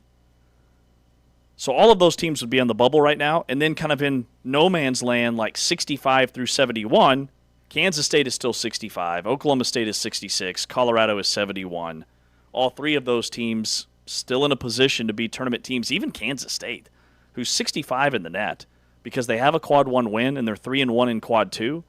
They're 9-6 overall, but they're higher in the net than Oklahoma State and Colorado. So the analytics still like Kansas State. And then West Virginia at 89, Cincinnati and Arizona State and Utah all 96 or worse. And Evan Mia joined us earlier in the show, and we asked him from a hierarchy of conferences standpoint, where's the Big 12? And he said he thought at this point the SEC is still better based upon the fact that the SEC is better top to bottom. And I think the Big 12 is being weighed down by the teams at the bottom, specifically Utah. He mentioned Arizona State too, but Utah is the team more than anyone, feels like right now, that's weighing this conference down. And, I think they made a really good hire, Utah did, in terms of their head coach. It might take a year or two because this program has not been good. But I think that's like the Big 12 is probably, not probably, there's no probably about it. They're more top heavy because the top teams of the Big 12 have beaten the top teams of the SEC. So the Big 12 is more top heavy, but the SEC is probably better top to bottom. Well, give me the more top heavy, for conference. Because I believe, and I've said this and I'll continue to say it, the Big 12 is going to have 2 Final Four teams this year. Maybe 3. I mean, like, Houston, Iowa State, Arizona are in a class of their own. Well, and you'd think 2 out of the top 3 right now, that 2 would be 1 seeds, right? Arizona, Houston, Arizona, Iowa State, Houston, Iowa State, Arizona, right? I mean, the top 4 teams in the net right now, Michigan number 1, Arizona number 2, Iowa State number 3, Duke number 4. Those would be your 1 seeds. I don't think Vanderbilt's a 1 seed. They're the highest rated team in the net and the Ken Palm. They're number 6 in the net rankings, 15-0 on the season after their best start in program history, as is Iowa State. And then Arizona's 15-0. Oh, it's ringing. All right. We'll do it live. We'll do it live. We'll do it Let's live. just do a full phone call here. Taman, the real MVP for working overtime here on Big 12 Today on Big 12 Radio. Yeah, we've just been wasting time, joking, of course, but we're trying to get to Bill Self, and so we've been assured he's going to answer his phone now. And did he text? So we had a text? He has texted and said he's forwarded to voicemail. The person. It's great that we just heard that whole thing. It's amazing. I mean, that's what we're going to call him again. We're calling him again right now. This feels like the Jerky Boys. You ever watch the Jerky Boys? Hey, Coach. Hey, we are live here on Big 12 Today with Ari and James. You are live here on Big 12 Today. Big 12. How you guys doing? Man, we're good. Big 12 Today on Big 12 Radio. He's Ari Timken. I'm James Westling, talking now with Bill Self, the head coach at Kansas. And, Coach, I see what's happening here. My alma mater, Kansas State, is 9-6 and coming off like a 30-point loss. Have a non-conference loss against Bowling Green, and all of a sudden Bill Self's schedule opens up, and he's ready to talk to us here on Big 12 Today. Yeah, that's what I do. I wake up every morning worrying about what everybody else does. That's exactly how we roll around here. You know, you've coached a lot of games down Fieldhouse. You've had a lot of wild ones. Where does the TCU win rank in terms of just wild finishes? Yeah, we've had a lot of them, but certainly it's right up there. The thing that was the wildest about it, in my opinion, is for 35 minutes, they kicked our ass. Quicker to the ball. They shot it unbelievably well. We didn't do anything, in my opinion, very well, and they had total control. But for 5 minutes, people can say, well, TCU didn't do this or didn't do that. You go back and watch the tape. It wasn't like they were turning it over. It wasn't like they missed every opportunity. It was like, what happened to our guys that they flipped the switch? And we did play really well down the stretch in a way that you can't get an offensive rebound and then they throw it out and make a three on a free throw. Just so many things that happened that didn't go our way, but the guys just kind of grinded through it, and it ranks right up there at the top as one of the, as far as wild, that what was it, 9 with like 50 seconds left or something, or yeah, just over 20, a minute 20, before Jamari hit that three. Yep. But we also lost the game that year. Last year we're shooting 2 free throws, up 6 with 18 seconds left and lose. Yep. So things like that can happen, and we've been on the other side, but we were the fortunate one Monday or Tuesday night. After the game, you mentioned how this team doesn't really know how to play with Darren Peterson yet, and vice versa, that Darren doesn't exactly know how to play with this team. And obviously that familiarity of playing together and chemistry comes with playing more games and more minutes together. Can that develop over the course of the season with the minutes that he's currently playing on? Sure. He is. He hopefully his minutes will keep going up. But we defer too much. We also, as in the last 2 games, Melvin, our guard that plays along Darren, had a total of 3 points in the first half, and the last 2 games he's had 36 in the second half. Yeah. And coincidentally, it's when Darren had been in, and then when Darren hadn't been in. And I talked to the team, talked to them. It's ridiculous, that we haven't figured this out yet on how to be aggressive and still yet utilize him, or when he's not in the game, how do we make sure that we take on ourselves to go make a play, and you should be able to do both. And we just haven't had that opportunity. The practice has been hit and miss, and a lot of different things. So that's something from a positive standpoint that I look forward to us being much better at. Coach, so how do you get Melvin Council Jr. to be that guy in the first half when Peterson is on the floor with him? That's what I was just mentioning. That's what we're working on. Maybe there's different things you can do, but the bottom line is, he'll drive it instead of looking for himself and then making a play after looking for himself, and they take that away. He'll just give it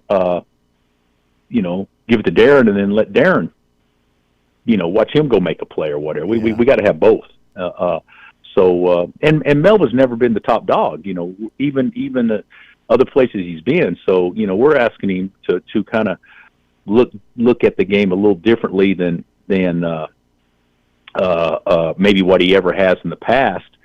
And then, when you can practice a certain way every day and play a certain way in the game every day, you get comfortable within what that role is. And it's like, in his mind, his role is changing with or without. And we got to get that corrected. You mentioned earlier that you hope to see Darren's minutes increase. If he doesn't get to a point where he feels good enough to have his minutes increase, is there a point of diminishing returns in that uncertainty? Is there? I guess what I'm asking is there almost a deadline of, hey, if he can't? No, not at all. not at all. He played 31 minutes the last game, guys. So no, not at all. So is that the target? Would that be a good target, you think? Averaging? No.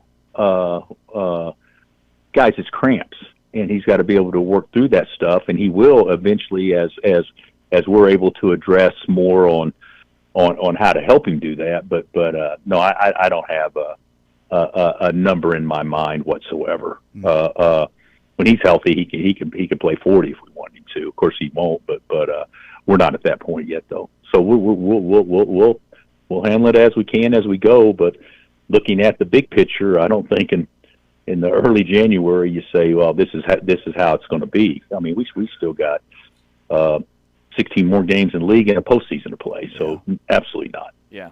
Yeah, it's a long season. Bill, I know you've got a hard stop, so, man, we appreciate your time. Thanks for hopping on, and we like your team. We like them a lot. Thanks, Coach. All right, guys. Have a good day. You too. Take care. Bill Self, Kansas men's basketball. We'll take a timeout. Let's recap what he said next. We will do that. That is what we will do. He's Ari. I'm James. This is Big 12 Radio powered by Modelo here exclusively on TuneIn and Big 12 Studios. Here are the top assists from last night's action. On the glass, one of the best offensive rebounding teams in the country as that spins down. Nate Johnson on the backside. Boy, they went through that, too, that back screen, had an empty side. What a good look. That's who it is, Rafiq. Just a beautiful little set of back screen. Nobody at home in the back there. You knew he could drill them. He's a high-volume three-point shooter, more than 3 threes a game. There's another backdoor opportunity for a stuff. Heisey, baseballs ahead. Lipsy like a receiver, drops it in. That counts as a dunk. Baylor had a quick answer, but Iowa State in control ahead to Momcilovic. On the Real Madrid circuit and really refined his game, and not a raw type of player that Coach Hurley may have been expecting. Truitt. And that's something else Coach Hurley said he's going to do. Goes to his left, pumps it into the corner where DeBonsa takes it away. Right on the receiving end. They're going to go crazy with this stuff. Listen, that's just special. Of his career high, but 31 points now. That pass is a little bit too far.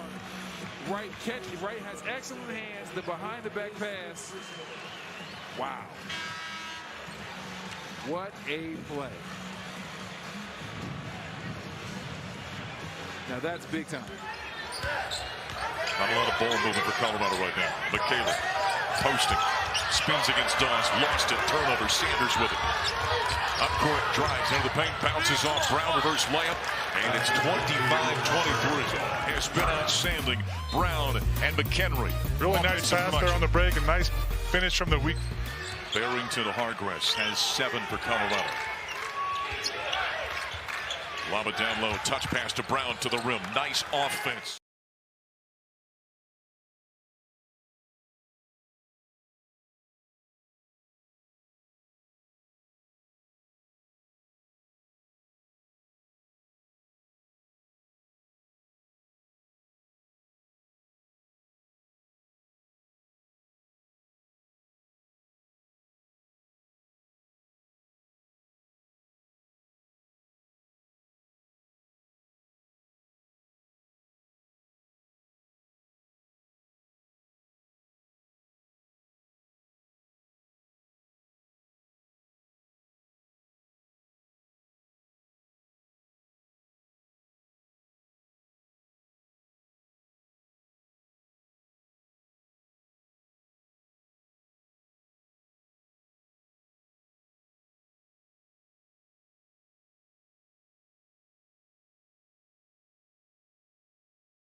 Big 12 today on Big 12 Radio, powered by Modelo. Heard exclusively on TuneIn, watched on Big 12 Studios.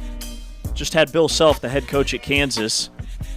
Sometimes you get playful, lighthearted Bill Self, and sometimes you get serious business Bill Self. And it's a Stand on Business Thursday for Bill Self. He was very dialed in. Told us that Darren Peterson's, he said, guys, it's cramps. It's cramps. Can't say how long he's going to make it. Wants to be on the floor full 40 minutes. What was your main takeaway from his comments? Yeah, look, I mean, at the end of the day, he's defending his player, and it's a continuous defense of this player. So more than anything, I think an important takeaway is he's defending his player. We haven't heard anything inside that locker room that suggests that anybody that he's, that he has a bad relationship. So I as much as we may make, and I myself, I make a ton of it, right? And I don't think it's sustainable. Guilty as charged. Guilty as charged. But we're not in the locker room. And at some point, if there's conflict, it's going to come out. So, but at this point, there's nothing to come out in terms of conflict. So, everybody's rowing in the same boat, and that's great. It's such a bizarre situation because you never want to question somebody who's injured, ever, in this job, in this industry, in this business, in anything, ever. If they say they're hurt, they're hurt. Mm-hmm. But it feels a little bit different because of the way that it's been messaged all year. With that being said, though, this team is a much higher ceiling than I think we expected before the season started because of how they play when Peterson's not around. They beat Tennessee without Peterson. They beat NC State without Peterson. They have been impressive in a way that we didn't think they would be impressive without Peterson. I can't remember who he had on, but they were like, yeah, this is not a tournament team without Derek Peterson. I think they are. Oh, definitely. If Derek Peterson set out the rest of the year, this is a tournament team. Mm-hmm. Now, their ceiling's much higher with Peterson because the dude fills it up. And so from Bill Self's vantage point, he sees 32 points, and he said he played 31 minutes. And I don't know if it was a rounding error where it was 31 minutes and 5 seconds, so it rounded up to 32. But 32 points in 31 minutes, he's basically scoring a point a minute. It's an insane amount of efficiency. So I think just the ease of which he scores, it's hard not to, let's do whatever we can to get him on the floor. But it's clearly he's become agitated by it. I don't know. We only had 7 minutes with him, and so I try to manage, asking him about it, but not. Right. Well, and he shifted the conversation towards Melvin Council Jr., who's been on a heater lately, especially in the second half of games. Bill noted that he scored 36 points in the last two second halves of games. But he's gotten off to really slow starts when Darren Peterson's out on the floor. And so the focus is getting him to play with that aggression, assertiveness, tenacity that he plays in the second half when he knows Peterson's going to be on the bench, doing that with Peterson on the floor in the first half. If they can get that sorted out, then you have an absolute backcourt monster between the two. Well, and I think the most straightforward thing that Bill Self just said was that Melvin Council is too tentative when Darren Peterson's on the floor. Yeah. And I'm trying to remember exactly what he said, but basically that's it pretty much, yeah. And so he needs that aggression with or without Peterson on the floor. But I think the good thing is he knows it sort of comes down to who's the alpha here. And a lot of times, if you've got two alphas, that's a problem. That's a big problem. Because two alphas, that's not going to work out. Kansas almost has a dual alpha that works out, right? Council is a unicorn in that way, where he can be an alpha. But he also is willing to defer to the team's alpha, quote unquote, which is Darren Peterson. That is a rarity for a guy that is an alpha. Yeah, and something tells me in terms of their personalities, the alpha is Council. Peterson is very laid back. Yeah. He's very quiet. Yeah. He's very soft-spoken. Yeah. He's not a rah-rah, vocal, emotional leader. He's a guy that just goes out on the floor and balls out and lets his game do the talking. But he's so good that naturally his teammates gravitate towards getting him the ball because they know really good things happen when he has the ball in his hands. The Elmarco Jackson turnover to Darren Peterson we've talked about, where he's that's what you're talking about there. Like, outlet pass to Derek Peterson because I've got to get the ball in his hands as soon as possible. Yeah. I'm not even looking at him. I just know where he is on the floor, and then I've got to get the ball to him. Like, that's how extreme it is. It was a turnover caused by Peterson being so good that his teammates trying to get him the ball, and meanwhile he's like motioning to the side like I feel the cramps coming on. Bill Self said. Sorry, real quickly. One of the things he did push back on was, is there a deadline basically to be like, can he get to full go? And he said he played 31 minutes. That's as full go as it gets. How do you play a 40-minute basketball game? Now, with that being said, they played a 44-minute basketball game in overtime. 45 was overtime 4 or 5 minutes. 5 minutes. Thank you. 45-minute basketball. And there were critical minutes he wasn't on the floor. Correct. All 5 of the minutes in overtime and the 2 minutes of the final 2 minutes. But I digress. He said there's no deadline here. That's a huge piece because he mentioned after the game the chemistry's off. Clearly. I think he believes that he's going to be 100% come tournament time. Is that too late, though, to develop that chemistry? Like, you can't just be like, well, now he's full go. Yeah. That's too late. To me, that does a disservice to the team. What do I know? I haven't won 2 national championships in the Hall of Fame. Bill Self joined us here on Big 12 Today on Big 12 Radio. I'm not saying that. I'm not saying that like facetiously, by the way. No, he knows his stuff.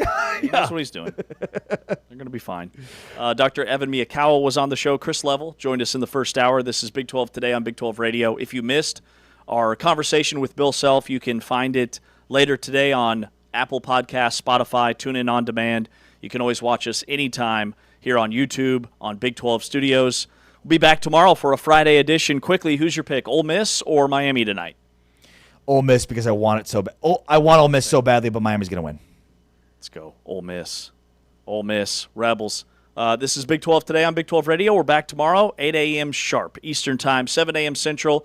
We are brought to you, the Full-Time Fan, by Modelo. You're listening to us on TuneIn, watching on Big 12 Studios. We're out. Peace.